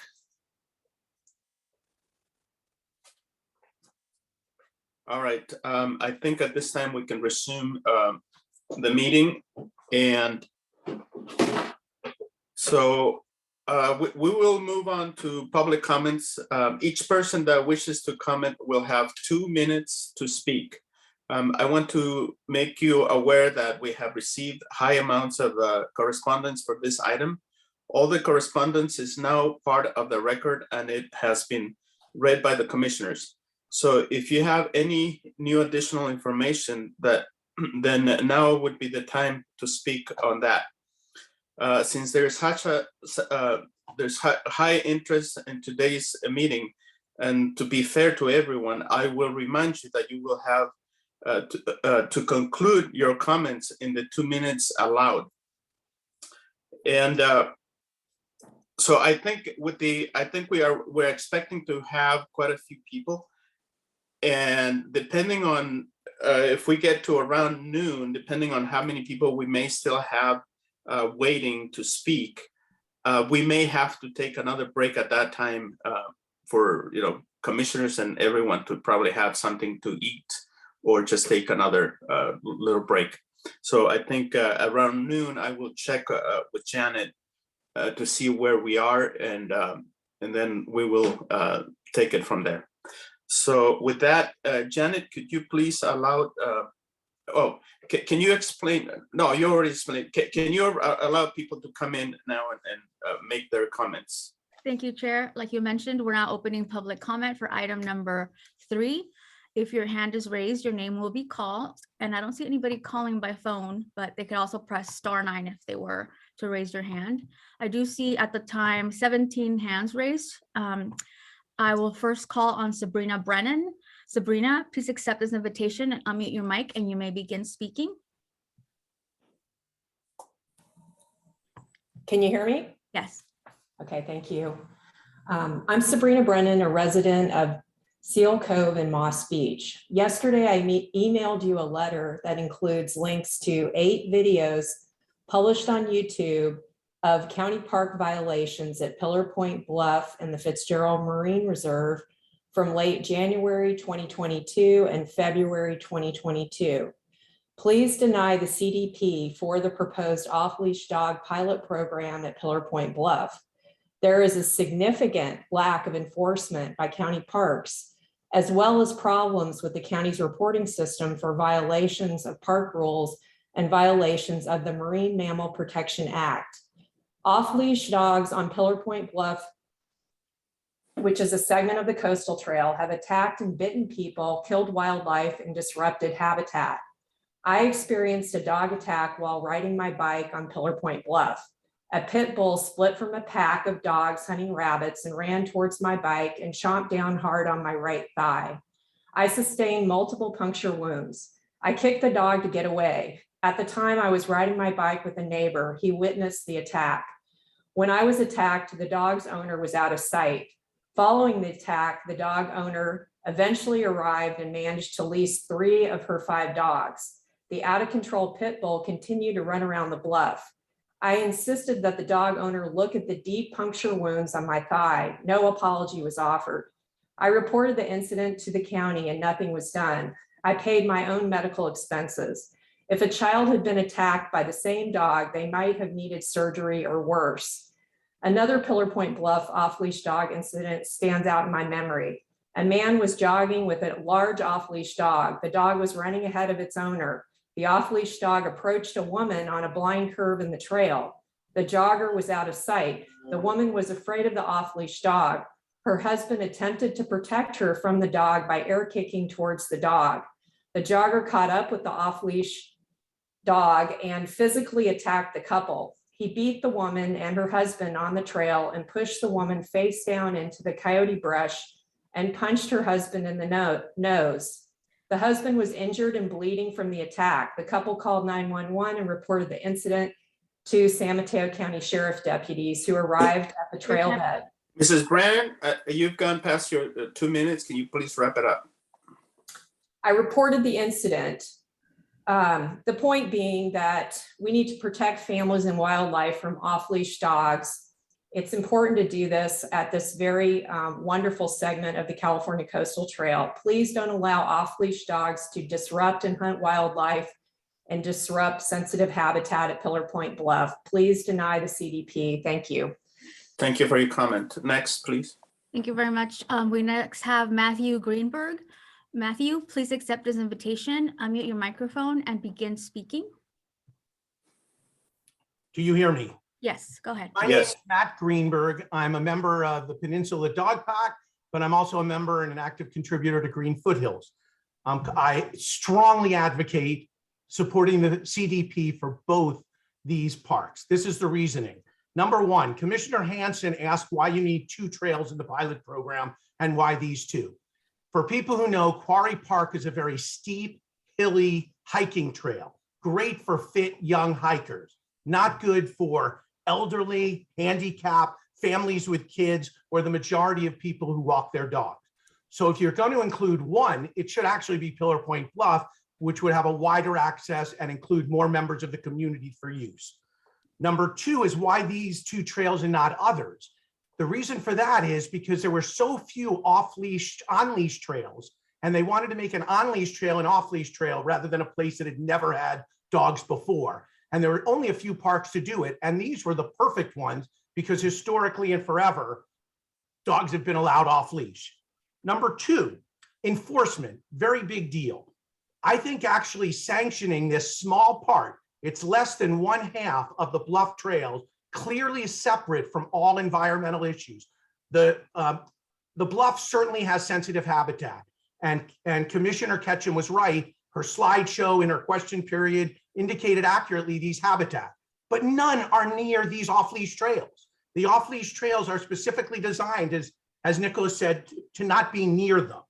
And the reason why I say enforcement is better is because when you sanction legally one area, people will stay in that area and not go elsewhere. At this point, people don't know and they take dogs everywhere. In addition, we found in Stolzaf Park in Palo Alto, where I'm a commissioner on Redwood City's Park and Rec, that we found that when you sanction one part, the dog owners are so careful about wanting to keep it that they protect it even better and make sure that the bad dog owners are properly enforced and stopped because they want it to keep it even more than the other people. Thank you for your time. Thank you for your comments, Mr. Greenberg. Next, please. We'll next have Neil Mariles. Neil Mariles, please accept this invitation, unmute your microphone and begin speaking. Can you hear me? Yes, go ahead. Neil Mariles, San Mateo County Parks Commission. I volunteered to join the dog committee in 2015, not for a love of dogs, but because I saw a need for equity in our park system. According to our own data, our parks users are predominantly rich and white. We have perhaps inadvertently been catering to users with higher incomes. In San Mateo County, it seems only the recreational uses of the middle and lower income residents are heavily scrutinized. Soccer fields, for instance, are a continuing source of controversy, citing environmental concerns. Tennis and volleyball courts, however, are not. Unlike any other park system in the state, until 2018, dogs were completely excluded from all 16,000 acres of our county parks. The reason at the time, well, there was no reason at the time. Also, unlike any other park system in the state, our park system continues to allow horses everywhere in our parks. Horse owners are allowed access to trails regardless of sensitive habitat or proximity to streams that flow into sensitive marine protected areas. Horses are allowed in the Fitzgerald Marine Reserve. There's a hitching post on the top of the Seal Cove stairs next to the drainage that runs into the tide pools. Why is Surf Riders and Committee for Green Foothills unconcerned? I am not anti-horse nor anti-tennis court. I wish everyone in San Mateo County could afford to own a horse and own acreage next to a park, but they can't. We need to acknowledge that fact. We have built structural exclusion into our park system. Someone must advocate for people who are not wealthy and who can't hire lobbyists to defend their public spaces. This is why I joined the Parks Commission. Woodside recently tried to prevent California's new ADU law, citing habitat concerns, not restricting gated driveways and mansions with pools, just housing for lower income people. This is not environmentalism, but targeted exclusion. Woodside, it seems, has seen the error of their ways. I hope we do too. The dog policy was created with unprecedented public input in consultation with environmentalists using science. Pillar Point's Bluffs was chosen as a pilot location because dogs have been there interacting with the flora and fauna for 10,000 years. Listen to the people of San Mateo County. Listen to the environmentalists. Please vote to broaden access to our parks and continue this pilot project. Thank you, Ms. Merrill. Thank you very much. Next, please. We next call on Nicole Scary. Nicole, please accept this invitation, unmute your microphone and begin speaking. Hi, good morning, everyone. Hi, welcome. Hi, I'm speaking as a Vietnamese American with multiracial family, seen here on my back.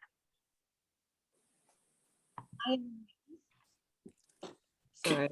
Can you get close to your mic? You're breaking up. Okay, can I start again then, please? Sure. Can you reset the clock, please? Give me a second. Okay, go ahead and start.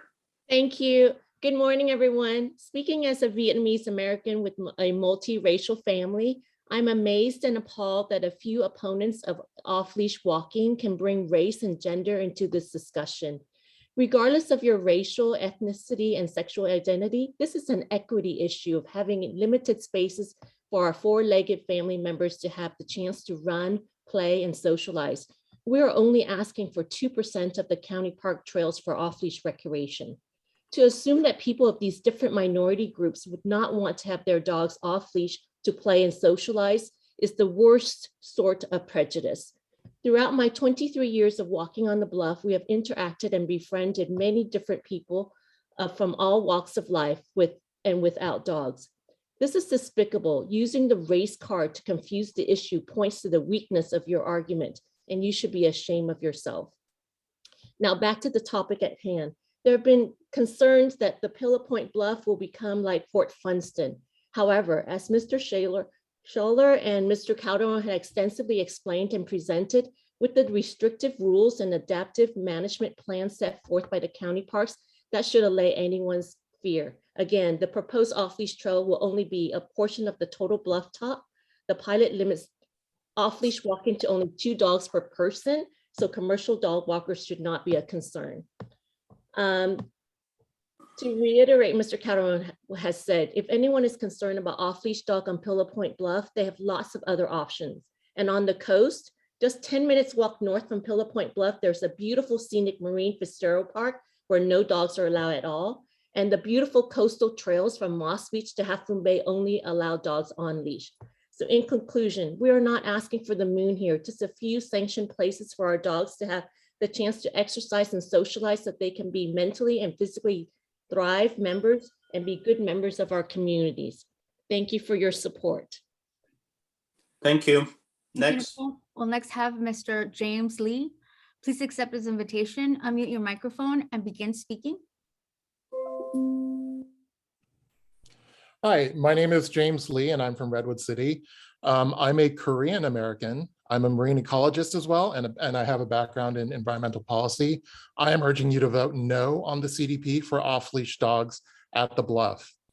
I want to thank the Committee for Green Foothills for highlighting the letter I sent to the Commission about this item, and I want to discuss some facts, some data, since you're data-driven, that I was not able to include in that letter. The coast belongs to all of us, and thanks to the Coastal Act, that's enshrined in California law. So when you hear supporters of an off-leash park talking about the need to expand access and to provide equity, we need to talk about who this equity is for. In 2017, the Urban Institute published a document, the American Housing Survey. This survey found that white households are over twice as likely to own pets as either Black or Asian households. Hispanic households are about 20% less likely to own pets. Conversely, Asian and Black households are more likely to have children. These racial disparities in pet ownership and children in the household persist at all age groups and are actually greater in adults under 35, with whites under 35 being 3 times more likely to own pets than Black and Asian people of the same age. So when you hear these disingenuous people talking about equity for dog owners, you need to consider these data these data that I'm presenting to you. This data means that these racial disparities will actually worsen in the future as the population ages. So who exactly do these off-leash amenities serve? A recent sociological study I cited in my letter to you all found that although dogs foster connections between white individuals in the same community, they serve as a form of interracial boundary maintenance between different races in the same community.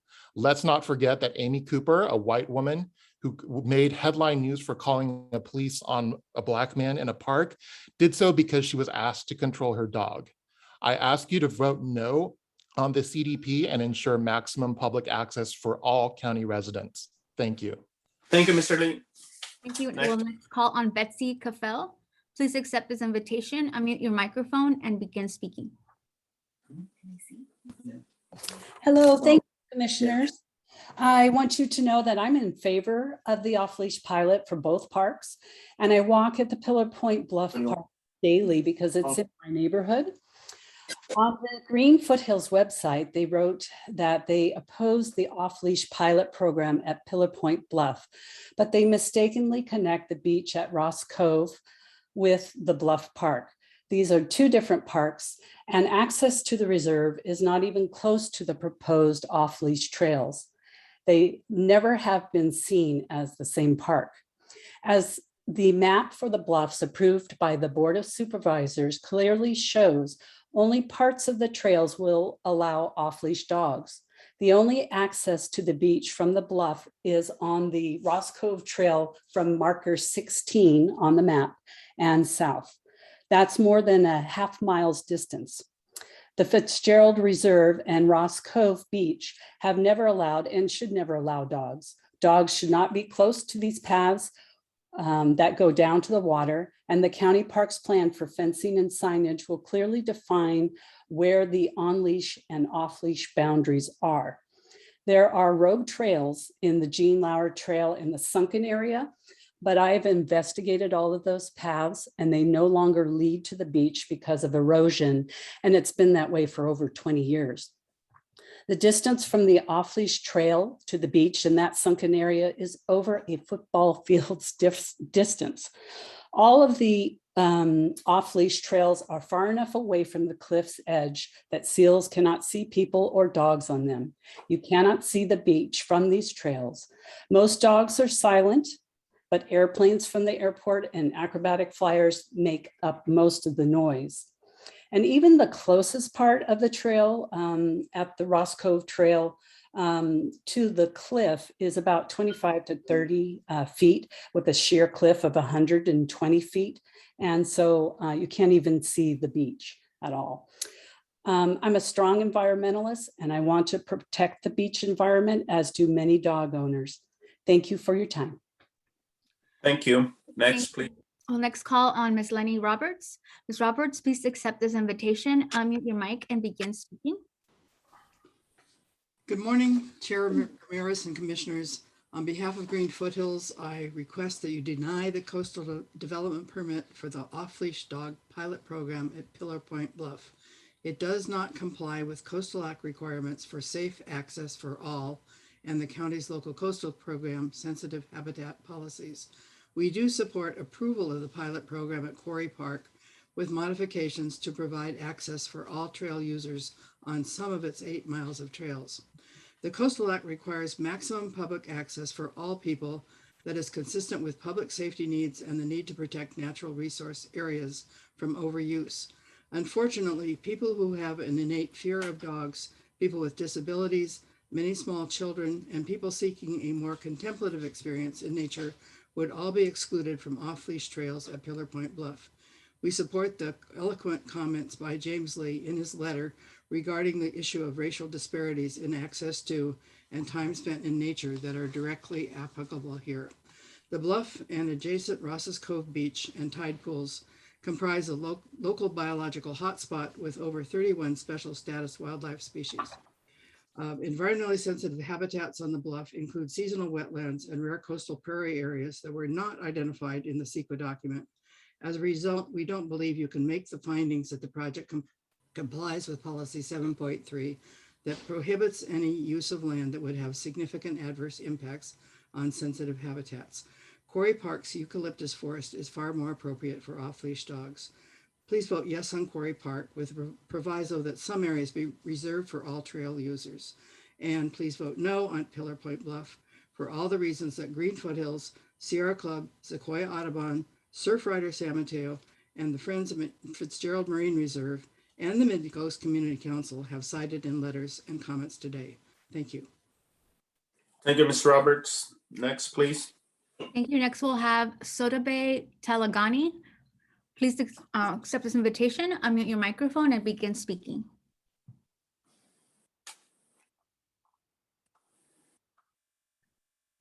Hello, can you hear me? Yes, go ahead.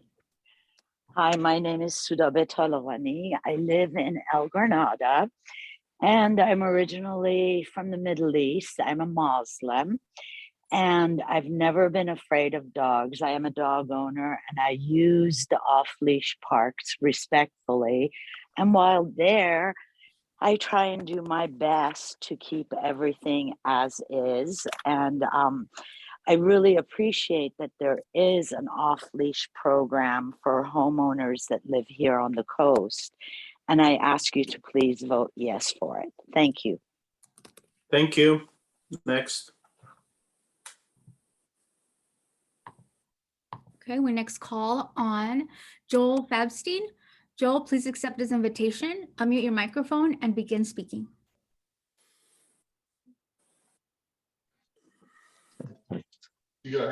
Hi, this is Joel Farbstein from Montera. Thank you, commissioners and staff. It's very unlike me, but I'm going to use only a limited portion of my time today. And I'm going to ask one simple question, and that's why are opponents so afraid of a study? For everything else, they claim they need reams of evidence, CEQA, EIRs, traffic studies. Plus, they use all kinds of incendiary rhetoric and buzzwords like sensitive habitat when sensitive areas are being protected and monitored. And I just heard about racial discrimination. I expected something about golden doodles versus St. Bernards or English bulldogs versus yellow labs, but not race.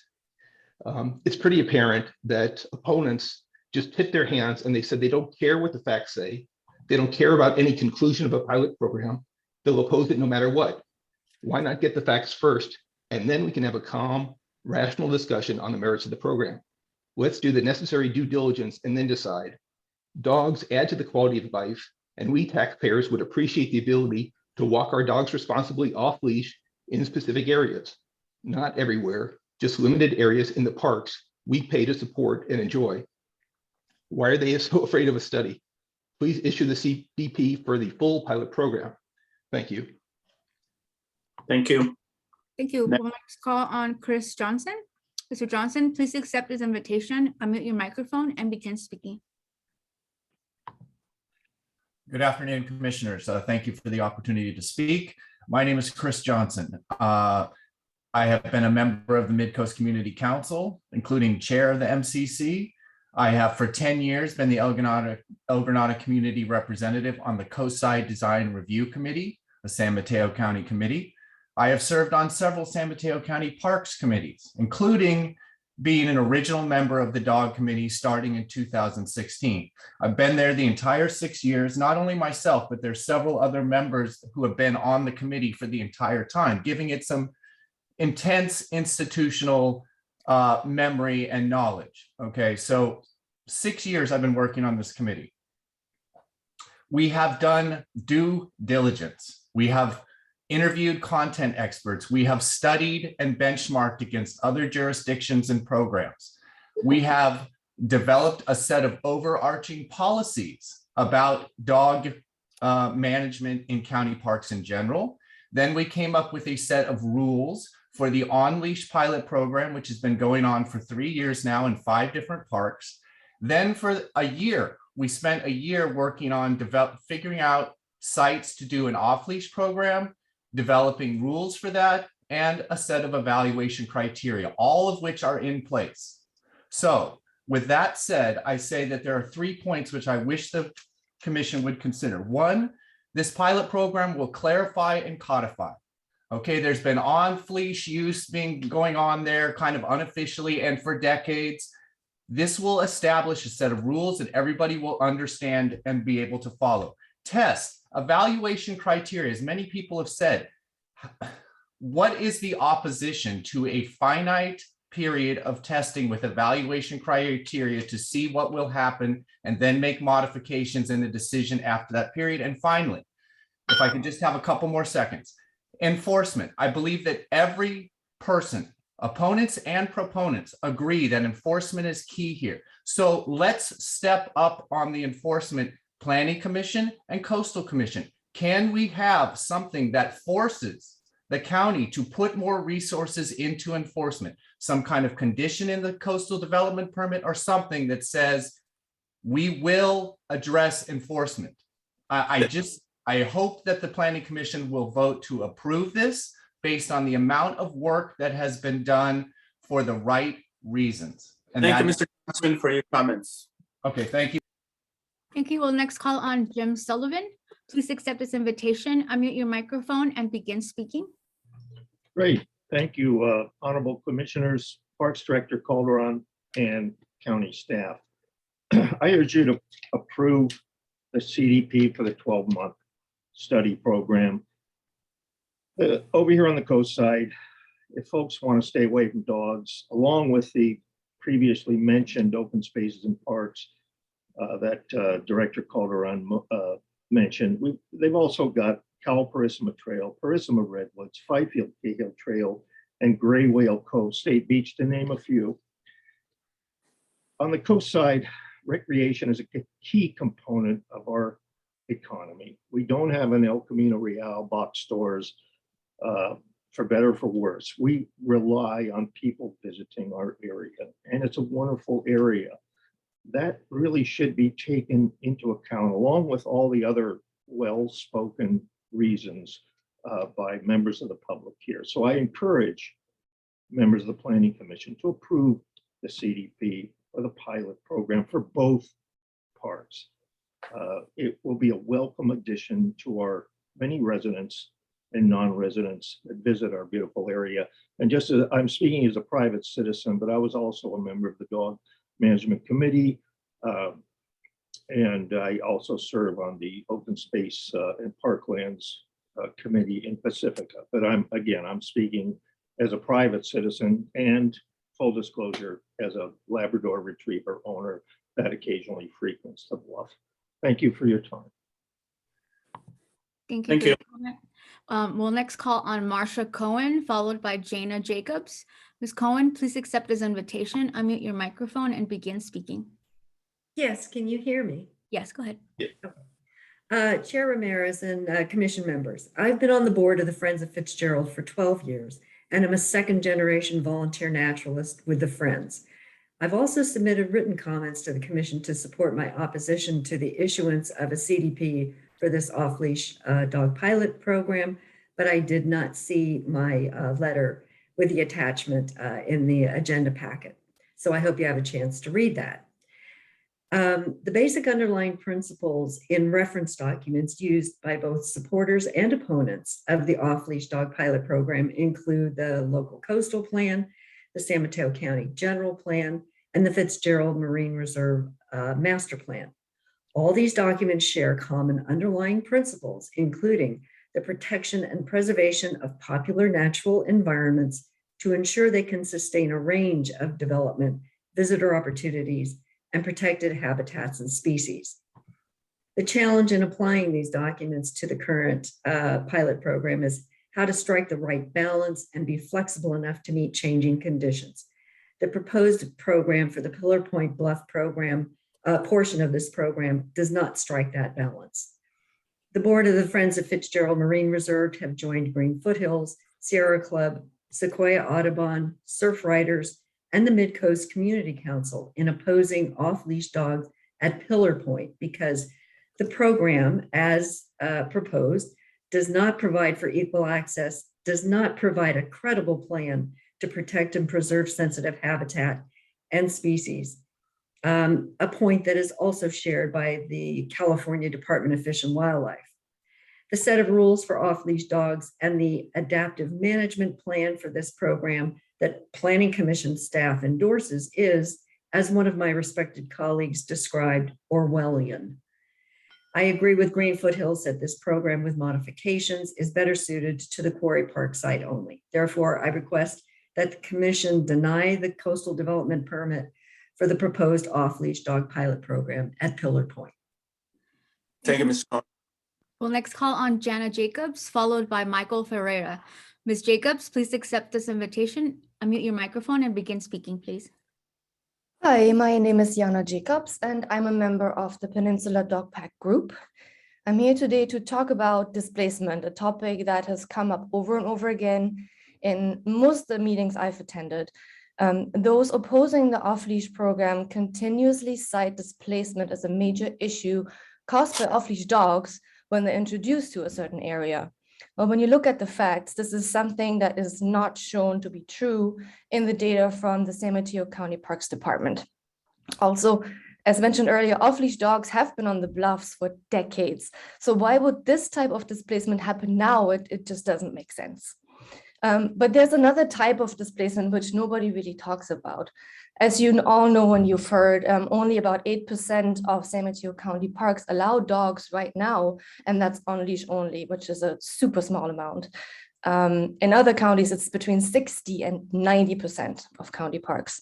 As part of the local coastal program and the Coastal Act, they both are here to ensure and protect public access for all, but San Mateo County is woefully behind in making this a reality for all San Mateo County residents, including those with dogs who also pay taxes and vote. For decades, San Mateo County has alienated and displaced responsible dog owners like myself and my family, since they don't allow us to take our whole family, including our four-legged members, to any county park. Really, I mean, only 8% of them is really nothing. Please grant the coastal development permit for both parks so we can actually start correcting the decade-long displacement of San Mateo County residents and families that actually own dogs. Thank you. Next. Janet? Sorry, I was muted. We'll next call on Michael Ferreira, followed by Christopher Tyler. Please accept this invitation, unmute your microphone and begin speaking. Yes, Commissioners, my name is Mike Ferreira, currently serving as a member of the Executive Committee of the Sierra Club's Loma Prieta chapter. I do want to reiterate our prior written objections to, in particular, off-leash dog park at Pillar Point Bluff, and also support the Green Foothills comments today. The environmental document, which we considered rather deficient, nonetheless noted that there was 48% non-compliance with the current county leash law on this property. Now think about that. We already have 48% non-compliance to the basic county leash law. And what does that say about the compliance that we'll have with this program? We do not feel that this is in accordance with beach access provisions of the Coastal Act and the local coastal program. As noted at the beginning of this agenda, this is appealable to the Coastal Commission, and we would certainly exercise that if we go forward. We particularly object to the exclusion of people who do not want to risk exposure to large off-leash animals, and we do not feel that we have any understanding now as to how many people are avoiding it due to the non-compliance that currently exists. We believe that you really should deny this program. It's not ready for prime time. It's unenforceable. And thank you for taking our comments. Thank you, Mr. Ferreira. Thank you. We'll next call on Christopher Tyler, followed by Amy T. Mr. Tyler, please accept his invitation and begin speaking.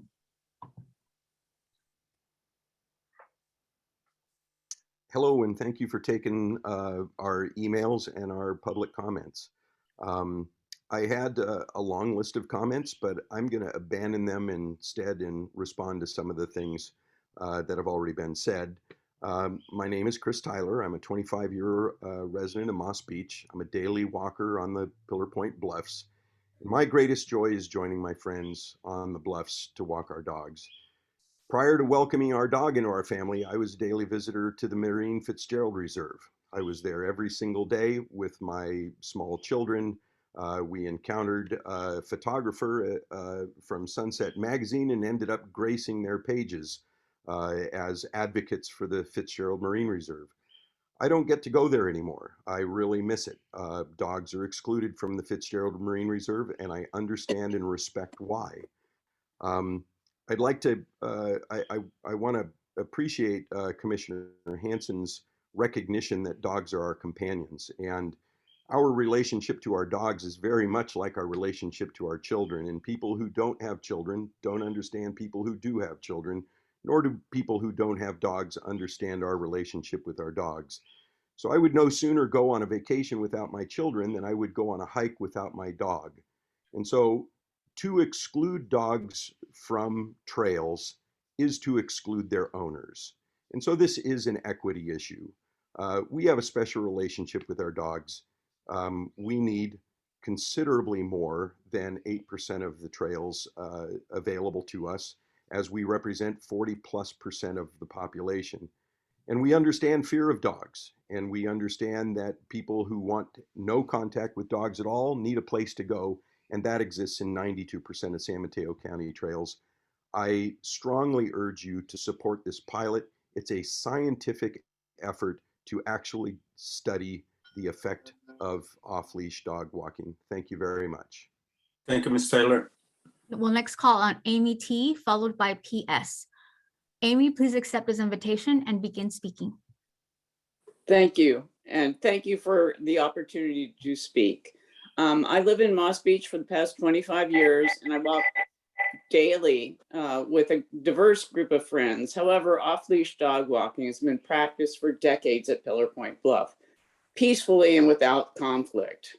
So we are not requesting a new use of the park. We're not asking for off-leash use on all the trails of the park. Instead, we're requesting a coastal development permit for a 12-month pilot study to confirm that this practice can continue safely as it has for years, and involving only 1.7 miles of trail in a 22-acre park.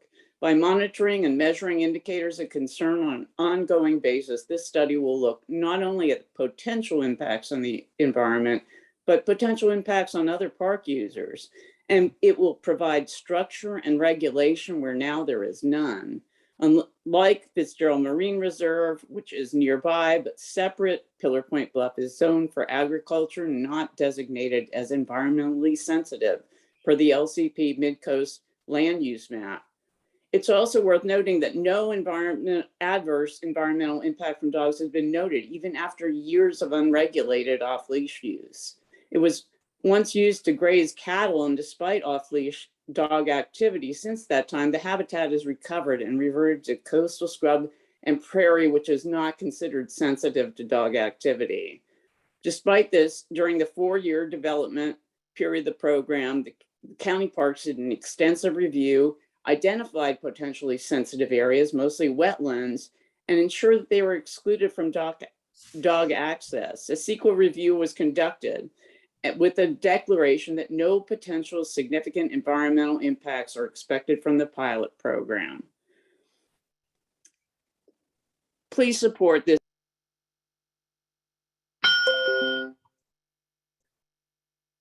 Thank you. We'll next call on PS, followed by Adam Lokar. Please accept this invitation, unmute your microphone and begin speaking. Hi there, do you hear me? Yes. Hi, my name is Phyllis Savari. I've lived in El Granada for over 10 years, and I stopped walking at Pillar Point and Quarry Park a number of years ago due to the unwanted dog interactions, like specifically the dogs jumping on me. But that said, I do support actually that there are legal off-leash areas, including these pilot areas, because it's an existing, a real segment of the population, and they need a place to walk their dog. But so my support is conditional on two things. One is better enforcement, because right now on the county website, it's showing that the baseline October to December 2021 data is that there's 51% off leash at Pillar Point. So already the enforcement was not sufficient, and with more people coming, they need more enforcement. The second is to have accurate monitoring. So Lisa Ketchum brought this one up. There's a statistic about the unwanted dog behaviors, and it is not correctly being captured. It's saying there's 2 per month, but that is based on what Nick Calderon said, that it's based on 4 hours per week of gathering data. So it needs to be extrapolated to the 80 hours a week that people are walking their dogs. So it needs to be multiplied by 20. Plus, it needs to be further extrapolated that when someone is walking down the trail, they might be giving unwanted interactions to multiple people on the trail, not just the one person who's observing at that point. So there needs to be a way to capture that, and maybe for people to submit reports of this unwanted behavior so we get a more accurate count. Thank you. Thank you. I'm sorry, something is going on with my my clock here.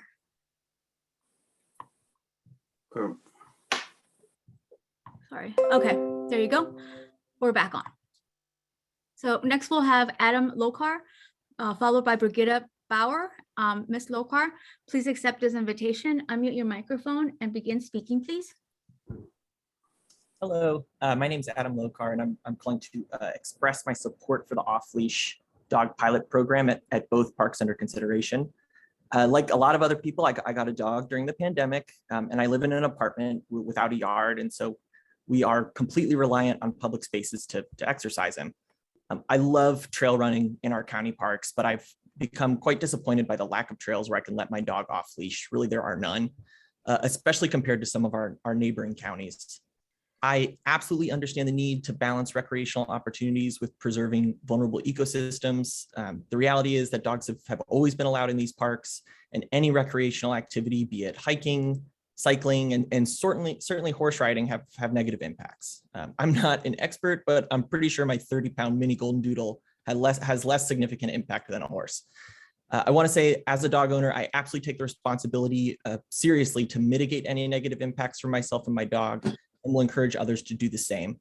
So thank you to the commissioners for hearing my comments. Thank you to county staff for all their work on developing this pilot program, and I urge the commission to vote in favor of the program. Thank you.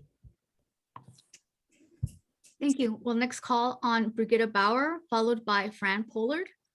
Please accept this invitation, unmute your microphone and begin speaking, please. Hi there. Hello. My name is Brigitte Bauer, and I live in El Granada. And our family has one dog, and I'm for both pilots. First, I want to address the first commenter. She had 2 stories. She had one about a crazy person attacking people who happened to own a dog, and the other one was being attacked and bit while cycling. If I was bit, or my dog was bit, or I met an aggressive dog, I would call 911. It hasn't happened to me ever in my almost 20 years of dog ownership, and actively seeking out off-leash dog opportunities in the East Bay Regional Parks at Fort Funston, Crissy Fields, other parks in California, and out of state. A dog owner with a dangerous dog is not going to last. People have phones. It's like dangerous driving or these shootings on 880. It's a police matter, and it's not, anything really relevant in this case. Quarry Park is overgrown with ukes, cave vine, broom, and invasive species. And some people like it. I don't. It has steep trails that are prohibitive to some. It has mountain bikers. Pillar Point Bluff is old agricultural land that used to have a lot of campus grass. It has great views of the ocean. It is used by people hiking with or without dogs and bikes and horseback riding. And I can see how people might react pro-environment as a knee-jerk reaction, but as far as Pillar Point Bluff goes, you really have to know the topography, past and present use, and how the actual trails look, and all the restrictions of the park department to make any fair decision on the question of a one-year pilot program. Please vote yes on this study, allowing an evaluation of the pilot. Thank you. Thank you. We'll next call on Fran Pollard, followed by Peter Griffin. Please accept his invitation and begin speaking. Hi, can you hear me? Yes. Hi, I'm Fran Pollard. I also participated in the county off-leash dog park meetings for the last year and a half, and I helped create Quarry Park and live next to it. The county needs to allocate funding for at least 2 more full-time rangers to be at these 2 parks so they can observe in real time the behavior and enforce rules in real time, not just collect data after the fact 2 times a week. Current rangers are already overworked and are never around during around Quarry Park during the day to monitor. And when they are and see dogs in the park, they never tell them that they're not allowed in the park, and or to at least leash them.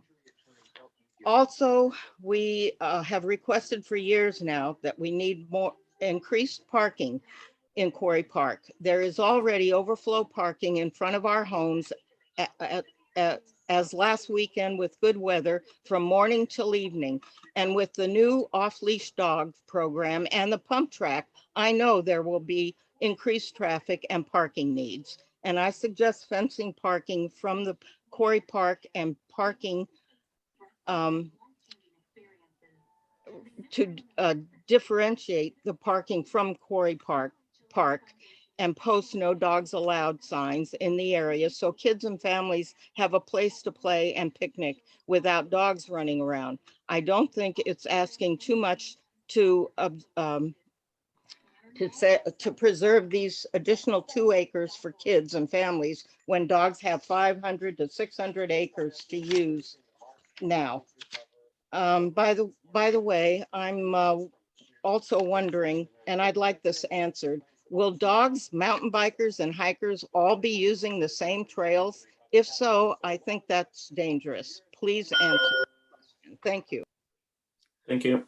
Thank you. We'll next call on Peter Griffin and lastly, Janet Dudley. Please accept this invitation and begin speaking. Hello, through the chair, I would urge the Planning Commission to grant the coastal development permit for the 2 off-leash pilot programs that were approved by a supermajority 4-1 vote of the Board of Supervisors. The supervisors realized that the default no dogs in any county park is unfair to taxpayers who have dogs, which amount to about 40% of households in the county. Parks in Marin and the East Bay allow families with dogs to access more than 90% of parks trails, while San Mateo Parks grants access to less than 10% of trails.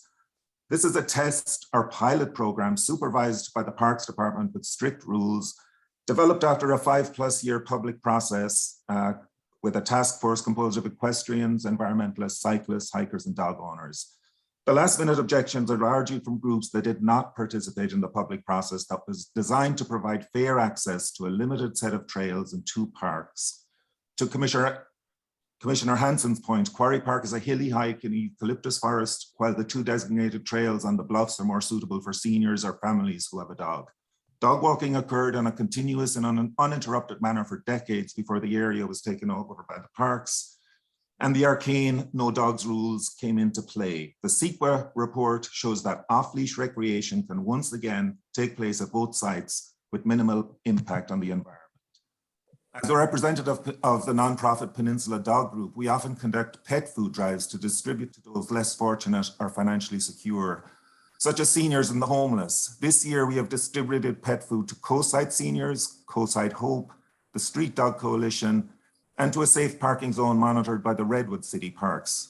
Now, I say this to emphasize that dog owners are a very diverse group that span every socioeconomic category, and some of them not politically persuasive, but they all deserve fair access to the county parks. So please support the development program. Thank you.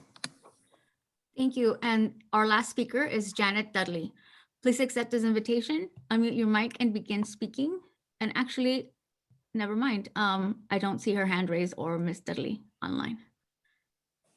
Okay. There she, hold on, she's back. Okay. Okay.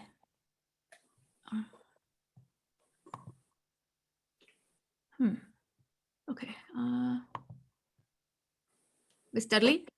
Yes, can you hear me? Yes, go ahead, please. Okay, thank you. My name is Janet Dudley, and I am a founding member of the Peninsula Dog Pack. Thank you for the opportunity to speak today.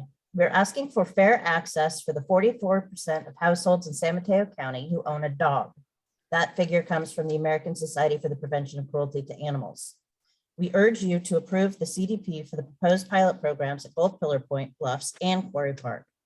Did you know that East Bay Regional Park permits dogs on 91% of its trails, most of that off leash? Sonoma County permits dogs on 90% of its county parks and trails, most of that off leash, and Santa Clara County permits 71% of dogs on its trails. Did you know that San Mateo County permits only 8% of dogs? And prior to the start of the dog work group process that the Board of Supervisors kicked off, only 5%, and that was at Pillar Point and Quarry, where essentially dogs went illegally because the law in the book stated no dogs in county parks, period. Correct me if I'm wrong, but my understanding is that the Planning Commission's role here today is simply to determine whether the pilot program approved by the Board of Supervisors in November 2021 in a 4-to-1 vote complies with the local coastal program, the general plan for the area. That plan has a goal of expanding public access to public lands in a manner complying with good stewardship practices. The pilot programs for 6 years now have been analyzed, studied, discussed for hours by all of the different parties involved, including the dog work group made up of a diverse group of representatives of the county, and redrafted by the Parks Department, and the initial study mitigated negative declaration was performed in compliance with CEQA, all of which concluded that the pilot programs don't have any more impact than humans have. Please approve the pilot programs at both Quarry and Pillar Point. Thank you. We will now call one final speaker, Dolores Silva. Please accept this invitation, unmute your microphone and begin speaking. Hello, thank you for allowing me to speak at the end of this. But I do want to say, I know people personally from both sides of this proposal, and I empathize very much with the concerns about the environment. However, the fact is that dogs are already there. And given that, I think, as I say, I know people on both sides, and I know that the people are very responsible who have spent much time over the last 5 years putting this program together. And I support this pilot program. At least we'll have a measure of how it might work. And I hope that this helps actually instill responsibility in other people who come there. And I just want to offer my support as a longtime resident here in Moss Beach of over 30 years. And I don't currently have dogs, but I did before. And people need a place to take their dogs. Thank you very much. Thank you. Chair, that's our last speaker. Okay, great. Well, at this point, then I want to thank everyone for their comments. And I think we can now close public comments on item number 3. And I would like to have someone make a motion to close public participation, please. I move that we close the public participation. I'll second. We have a motion and a second. Janet, do a roll call, please. Commissioner Gupta? Aye. Commissioner Hansen? Aye. Commissioner Ketchum? Aye. Chair Ramirez? Aye. Thank you. Okay, the motion carries unanimously. Public participation is now closed. With that, then we are going to enter commissioners' deliberation. I'm going to call on Commissioner Gupta.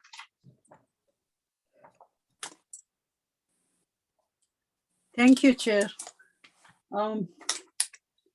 It was a very educational presentation, and I think a lot of work has gone into coming up with this proposal, and also the enforcement rules, which I think are great. And I really think that irrespective of what happens today on this project, but this education of public should continue by the park division, and enforcement should continue too, whether we allow the off-leash dogs or we don't. So these two are really very critical things that we learned in this long process there. I feel the intentions are very good. Both my husband and I, we are walkers. We walk on the trails, and most of the trails have dogs, and dog owners have their dogs, most of them on leash. And anytime a dog owner sees another dog coming, they tighten their leash. Did we ever think why? At least they are on a leash, so they can tighten it, because presence of another dog definitely brings certain instincts in both the owner and the dog, okay, which they are not sure of how they'll react. So keeping those kind of things in mind, I have nothing against the dogs, but I am not going to support the off-leash program. I just cannot. Thank you. Okay, Commissioner Ketchum. Thank you. I understand the desire to let your dogs run free and be dogs. Many years ago, I was into that. Now I'm more conscious that our dogs are an extension of the ever-expanding human impact on the natural environment as wild places shrink and disappear and species go extinct. Dogs are fed and cared for, so they don't need to hunt prey to survive. It's not their fault that they still have hunting and territorial instincts in their nature. I love and admire and want to protect the wildlife that live and fend for themselves on Pillar Point Bluff. I don't think it's too much to ask to keep dogs on leash in this small refuge in order to protect the wildlife. This means not just preventing kills, but preventing the bluff from becoming more and more a scary, dangerous place where they can't raise their young, the wildlife. And areas for foraging shrink as the many dogs and the many more dogs that would be off leash have a larger presence. If proposed off-leash behavior restrictions, if these restrictions are followed to the letter by all dogs, it would seem to mitigate the effects of the program, but the result doesn't seem to be what off-leash advocates envision. The trails are busy, meaning dogs off leash will constantly need to be recalled and leashed. It's unrealistic to expect that even a minority of dog owners have that kind of complete control over their dogs in such a stimulating environment of other dogs and wildlife. Just saying that they want to walk without a dog tugging on the leash indicates the dog is not leash trained.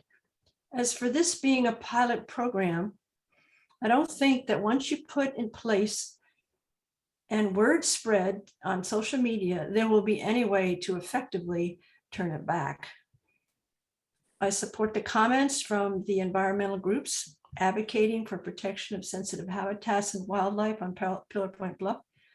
I'm also well aware of the dynamic of recreational displacement of people due to the presence of off-leash dogs or even a loose and lumpy gravel trail surface. The Coastal Act protects coastal access specifically for all people while protecting natural resources.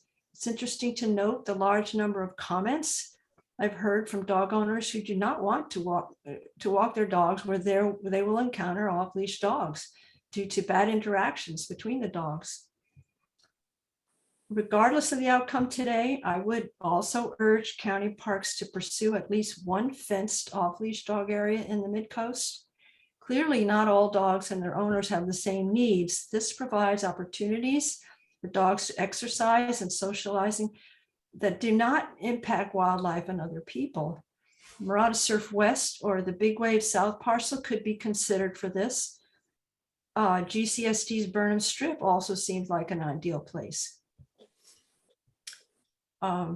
If the motion can be separated into two, I could support off-leash on some trails at Quarry Park, but I cannot make the findings for the CDP at Pillar Point Bluff. That's my comments. All right, thank you. Commissioner Hanson. And for me, dogs are family, but dogs are not people, and they don't have or enjoy the same rights as people. And I always have to keep that in mind.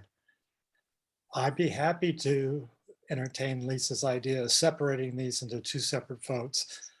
I do have problems, very severe problems, of supporting off-leash at Pillar Point. I think Marcia Cohen's comments were right on the mark.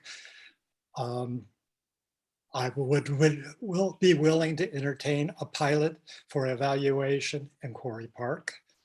You know, a lot of the discussion sounded like this is, if this happens, it will be in place. Well, this is coming back for an evaluation in a year from now, and whether to extend it beyond any one spot or two spots. So, you know, let's do a pilot. Let's do it in Quarry Park, and let's take Pillar Point off the table at the moment. Well, okay, thank you for all the commissioners' comments. I guess I'm kind of in the minority on this. I believe that responsible owners know and understand their dogs, and I think dogs are part of our extended family. I'm a dog owner, and I have a little dog that I think I've shown you before. I take my dog out for walks in different parks on the streets, and I can never really let him off leash, because I have a dog that has a Napoleonic personality, and he will hunt and go after anything. So I don't let him off a leash. But that doesn't mean that, you know, I don't want other people who are responsible with their dogs to be able, who understand their dogs, to able to get them off leash. As I walk, you know, and I can control my dog. Other dogs approach my dog, and you know, it's a fine interaction, because, you know, some of the other dogs are not aggressive, and I can control my dog. So I think that if dog owners understand the personality of their dogs, you know, you can either leash it or unleash it. So for that reason, I think it comes down to personal responsibility. And for that reason, I think that I would support both places, because I think that for the most part, people are responsible. And I think that this is what we have here. You know, we know that this activity has been going on for a very long time, but on monitor, we don't know exactly, you know, what happens there. So I think that if we were to go through this project and find out, you know, and see what it looks like in 1 year, I would be fine with that. If we find out that no, it creates too many problems, then we would stop it, and that would be the end of it. So anyway, I am going to try to entertain a motion now to see where we're going to take this. May I just interject that if we could get some advice from staff about the possibility to, this is a rather short motion that is proposed, to just insert the wording and make it 2 motions and have one to approve the CDP for the pilot project at Quarry Park, and then another one for same thing for Pillar Point. Is that a possible? Can we do that if we wanted? With permission of the chair, I'd be happy to respond. Yeah. I think that you are able to put any motion on the table that you'd like to. I don't know that it needs to be in 2 motions. It seems to me that you could frame it in 1 motion. So I have no objection to you moving forward with whatever motion you'd like to put on the table, Commissioner Ketchum. So do you mean that a motion could be made just specifying what? I don't. Well, I mean, so we want I would say that it sounds like we want to avoid voting down Quarry Park. Okay, yeah, well, let me expand the discussion to include that any action needs to be supported by findings. And so the decision before the commission is not just about the motion on the table, but also about what findings you're going to adopt in support of that motion. So if the desire of the commission or your desire, Commissioner Ketchum, is to put a motion on the table to approve the project with a condition that it be limited to Quarry Park, you are entitled to make that motion. And if there's an objection from the applicant, I think the commission should entertain that. But at this point, it's your right to place that motion on the table. Thank you for your suggestion. Yeah. Did you say yes? Yes. Okay. I move to approve the coastal development permit, county file number PLN 2021-00333 for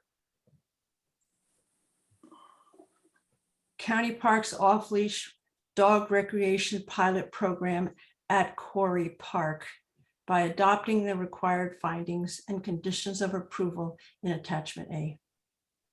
I'll second that. Okay, we have a motion and second. If I may, through the chair, yeah. Typically an applicant has the right to findings on their application.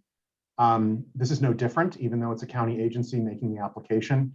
So if you intend to deny a component of the application by imposing a condition that removes one of the 2 parks, you're doing so in your capacity as a permit issuing authority. So you're denying a permit that is applied for. So I would ask that the motion includes some specificity and direction to staff about the basis for denial of the component of the application for Pillar Point, because we need to prepare findings to justify that for action by the commission. And as you may recall from a previous action of the commission, simply asking staff to prepare findings for denial sometimes doesn't adequately capture your intention. So if you have reasons for denying Pillar Point that are tied to the LCP or to the zoning regulations or to some other policy that it is within your purview to interpret and apply, I think staff would appreciate having direction about what to prepare by way of findings for why Pillar Point is not included in the approval, because it will be the prerogative of the department to decide what to do about that. From my perspective, I cannot make the findings for the CDP at Pillar Point Bluff. And I guess the through question for me, if we can do 2 motions, would be to have this first one, which I said on Quarry Park, and then to have another motion basically for the same PLN number to approve for Pillar Point Bluff. my concern is that that's not directly the prerogative of the Planning Commission to take components of a project that is applied for and take separate actions as to the components. You can certainly ask the applicant how they would prefer that you proceed, but the Parks Department, if it wishes, could ask for an up or down vote on its application as submitted. And then if they are willing to entertain a different type of approval that's limited or conditioned, we would ask for direction about what components of the LCP we should address in the record as the basis for the denial.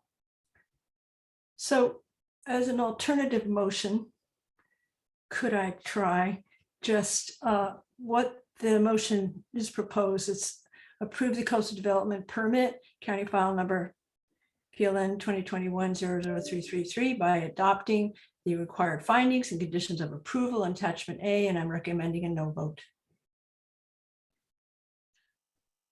Okay. I would recommend that if you're advancing a motion, it should only be a motion that you intend to vote yes on, because if it fails for lack of a second, it's not clear from the record exactly what action was taken. So if a proponent of the project on the commission wishes to advance a motion to approve and then asks whether there is a second and there is no second on that motion, then the motion fails for lack of a second. And that is to some degree a record on which the department can proceed. And then if there is a motion to deny and there is a second to that motion, that could be brought to a vote. All right, well, I will let someone else take a try at this. Okay, can we have Mr. Hanson, can you maybe give it a stab at this? I'm in Lisa's ballpark at this point. I'm up for a limited trial being a real trial in one spot, which to me is quarry. Well, I heard it from Tim, and I may have gotten this wrong. What he's saying is I should put a motion to approve this, you would second it, and then we would deny it, 3 votes, and then it would fail. Or no, wait a minute. You would do the approval for both, no one would second it, and this fails altogether. No, I'm sorry. If I created a misunderstanding, I apologize. No, it's one of these. Okay, a motion to deny is just as much in order as a motion to approve. There's no requirement under the law that the commission consider a motion to approve the application first or at all if there are adequate votes on the commission to deny. So my recommendation at this point would be for a member of the commission who wishes a particular outcome and intends to vote yes on the motion they are making to propose a motion, and then the chair can ask whether or not there's a second to that motion. So in other words, a person who opposes the application as presented could present a motion to deny, and then the chair would ask whether that motion has a second, and then a vote could be held on that motion. Thereafter, there could be a second motion on the item of a different type, and you could probably talk to the applicant about whether they are amenable to that process. Does the applicant have an opinion at this point? So in other words, at this point, it's an up or down on, it has to be an up or down on both, you're saying.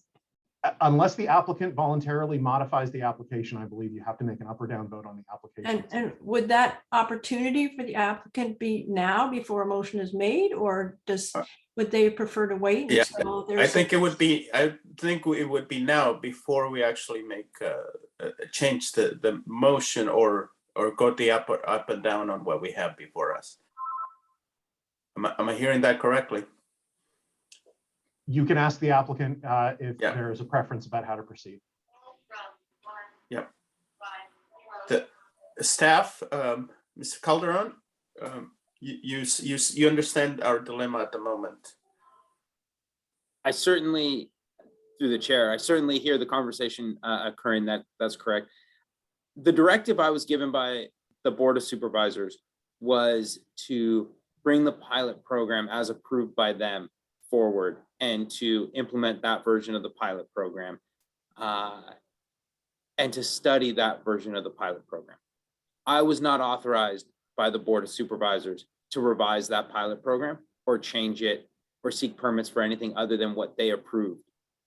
Therefore, I do not believe I have an ability to comply with the request that is being made. So I believe at this point, it's an up or down vote. Okay. Here's another question. If we vote, then if we're left with this choice of voting yes or no on a whole thing, if the project is denied, and then if it's appealed to the Board of Supervisors, they would have the opportunity, if they chose, to separate the two. Would that be what you would think, Nicholas? I think they would, but that would be up to them to decide one way or the other.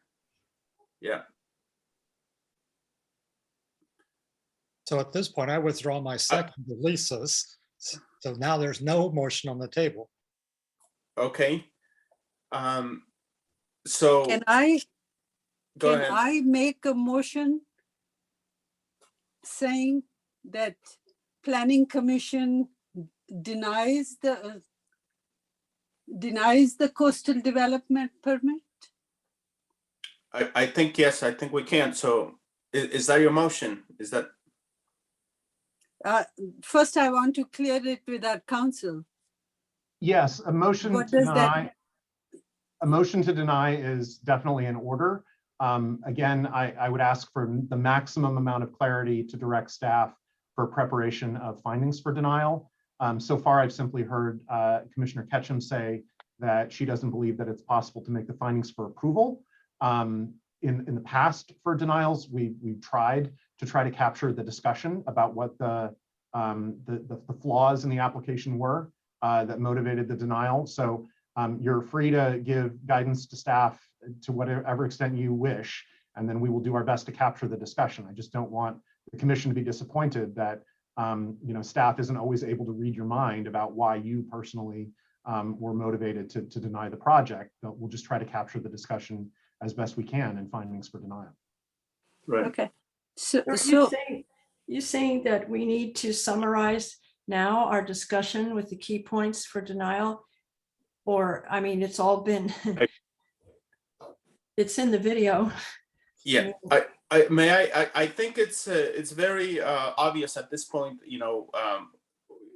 our reasons for denial. I think it's, as you say, it's already in the record. So we can ask staff now to go back and find the reasons for denial based on our conversation. I think that we can do that. Mr. Fox?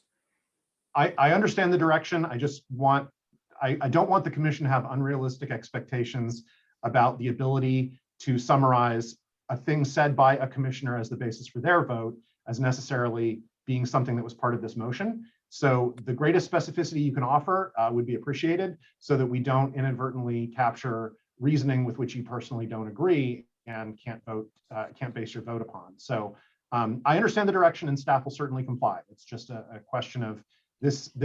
If you believe that a project doesn't meet the standards of the regulations that you administer, the greatest amount of clarity about what those were being part of the motion is really valuable to staff.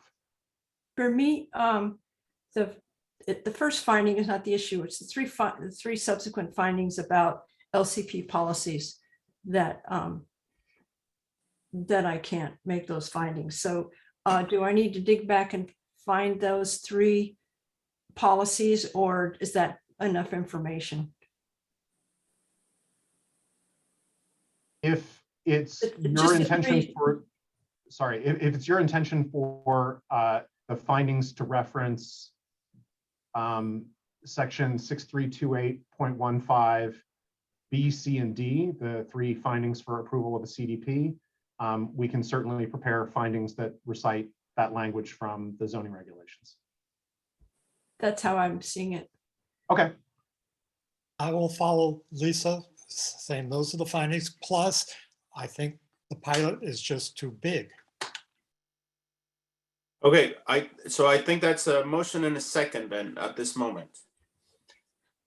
Right, Lisa, that's your motion, and Fred, that's your second? Yes, the move is to deny, and those reasons for denial, yes. Okay. Okay, so we do have a motion and a second on the floor. So Janet, could you do a roll call? Commissioner Gupta. I want to understand what I'm voting for. Are we saying that we are denying? And Correct. so if Yes. and Yes. if I deny, then I can vote yes. Is that correct? Yeah. Correct. The motion on the table is to deny the application on the basis of the findings that we just talked about. And you should specify that you favor that motion by saying aye. Aye. So, My vote is aye. all right, Janet, next. Commissioner Hanson, Aye. Commissioner Ketchum, Aye. Chair Ramirez. Nay. Thank you. Okay, so the motion before us passes on a 3-2 1 vote. So then staff can move on to do the findings for the motion to deny. And is this something that would come back before us again, or it can just go be appealed to the Board of Supervisors? Not clear on that. Yes, thank you, Chair. We've received the direction that we asked for regarding the findings to accompany the decision. We'll do our best to draft a letter of decision that captures that basis. And then, as you state, the decision is appealable both to the Board of Supervisors as well as to the California Coastal Commission. I need your medical record number. Do you have? Oh, I see. Janet, you're on mic. Oh, sorry. Yeah. Okay, well, thanks. Then I think that concludes item number 3 on our agenda. So can we move on to item number 4? Yes, thank you, Chair. Thank you, Commissioners. Thank you to all the members of the public who participated in today's hearing.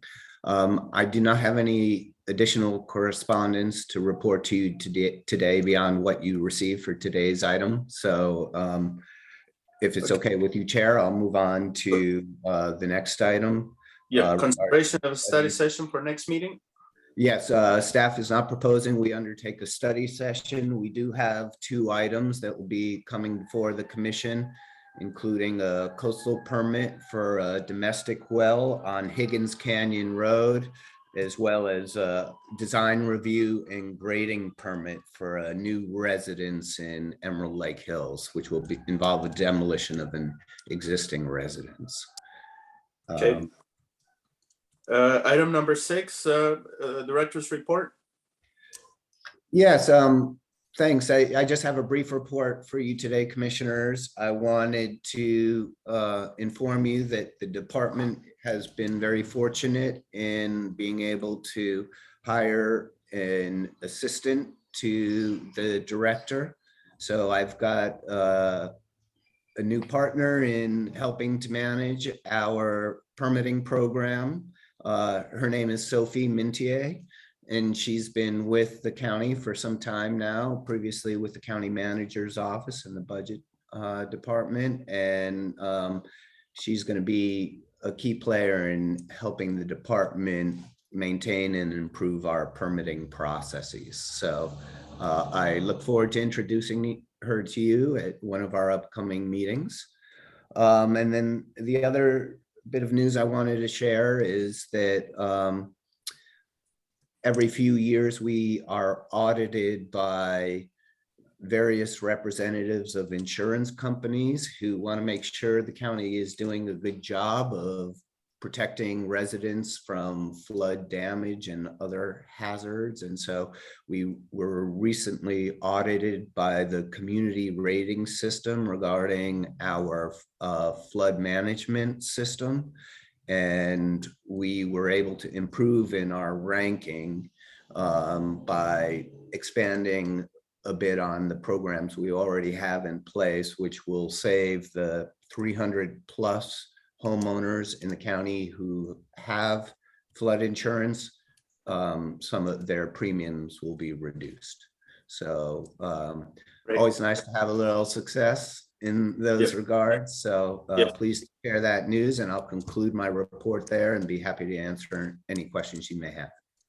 Okay, thank you very much for that.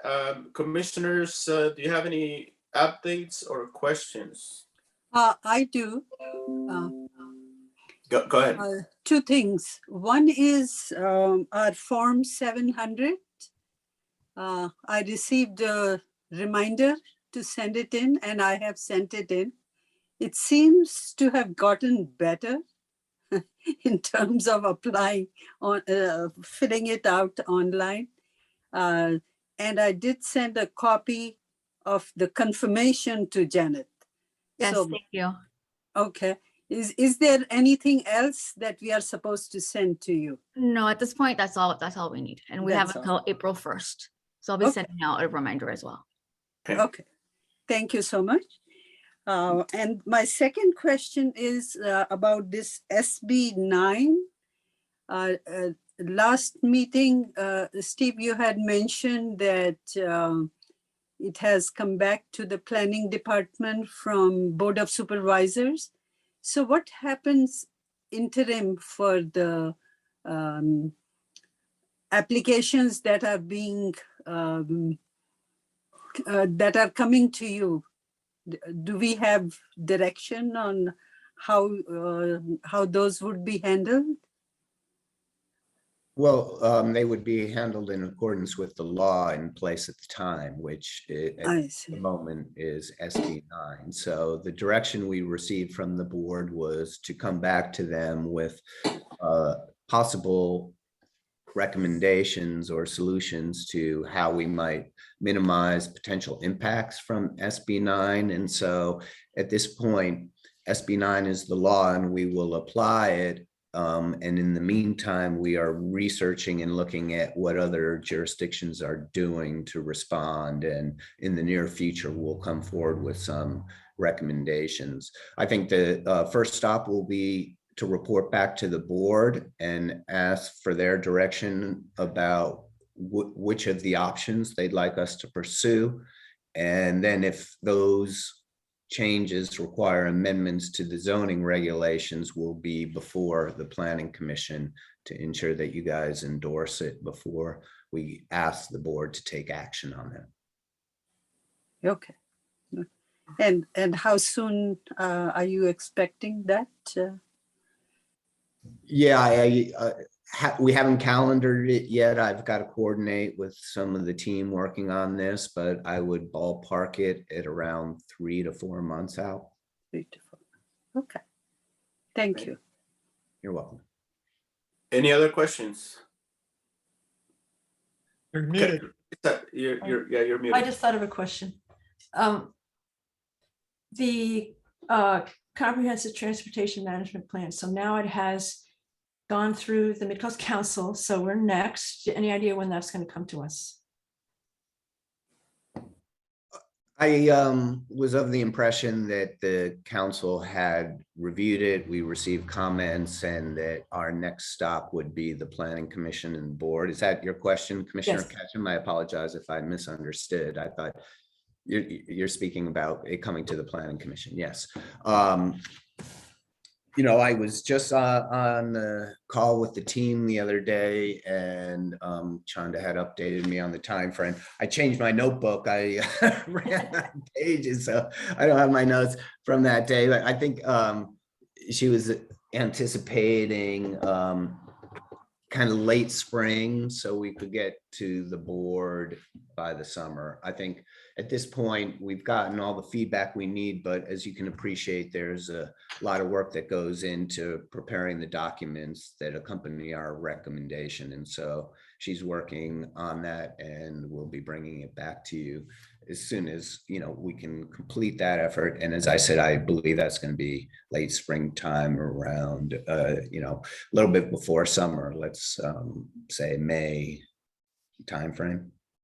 It's so tantalizingly close to wrap this long project up. And I remember you said a couple of years ago that Plan Princeton was hot on the heels, quote unquote, of Connect the Coast side. And so, just wanting to move along, excited, that's all.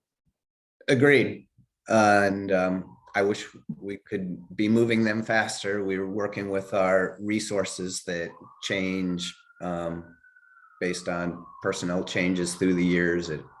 You understand some of the challenges the department's faced, and I'm really glad to see the team expanding and growing and becoming more cohesive, because I think we'll be able to make better progress on these projects in the near future. Do you have a sense of how close on the heels Plan Princeton is to get, whether this might actually really move toward conclusion? Princeton might actually wrap up by the end of the year. That's a bit much, but I mean, Yeah, I'm happy to, ballpark it. I would say that, our lead on Plan Princeton, as you know, was Joe and Summer. Joe's retired, Melissa's taken over, and her priorities at this moment are the tree regulations, which I know is important to this commission, as well as Connect the Coast side. Yes, Plan Princeton follows in terms of priorities, and as you know, we've been working real hard to develop a shoreline management plan that's responsive to our, growing amount of information and science related to sea level rise and climate change risks. And I think taking that just about as far as we can is there's going to be more work to be done, but I think that component is ripe to bring forward. And then we've got to wrap up all the zoning regulation amendments, which we made good progress on before we immersed ourselves into the shoreline management plan. So sorry for going on too long, but to summarize, I believe the team will be able to put all these pieces together following Connect the Coast side in order for you to hopefully have some hearings on it, even if it's just a study session to refresh the Planning Commission's mind, before the end of the calendar year. will we be having the annual long-term? Oh, long-range work program? Yeah. Yeah, I'd be happy to try and get that calendared. Yes, that's an annual event that we always strive to do. And so certainly be happy to work with Melissa Ross on getting that to you once she can get that all organized. Okay, thanks. Thanks. I think that kind of keeps us on track and try to see what the goals are for the year. Anybody else has questions? Otherwise, I do have. No. Okay. Have you heard from the office of Supervisor Canepa? Steve? Yes, I assume that's in regards to our vacant commissioner seat. Yeah. And I have not received any updates on that, no. Okay, yeah, I think I'm gonna try to reach out, because I really, especially like on situations like today, it's important to have that, the fifth vote.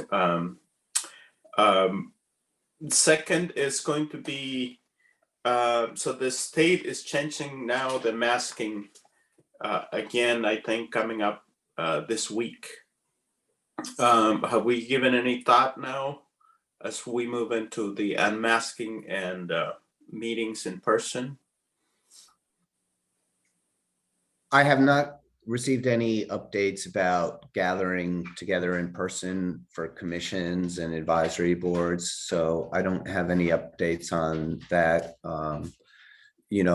As far as the department operations go, we are, for the time being, sticking with the appointment system for coming up to have in-person meetings in the interest of minimizing congregation of people in our waiting room.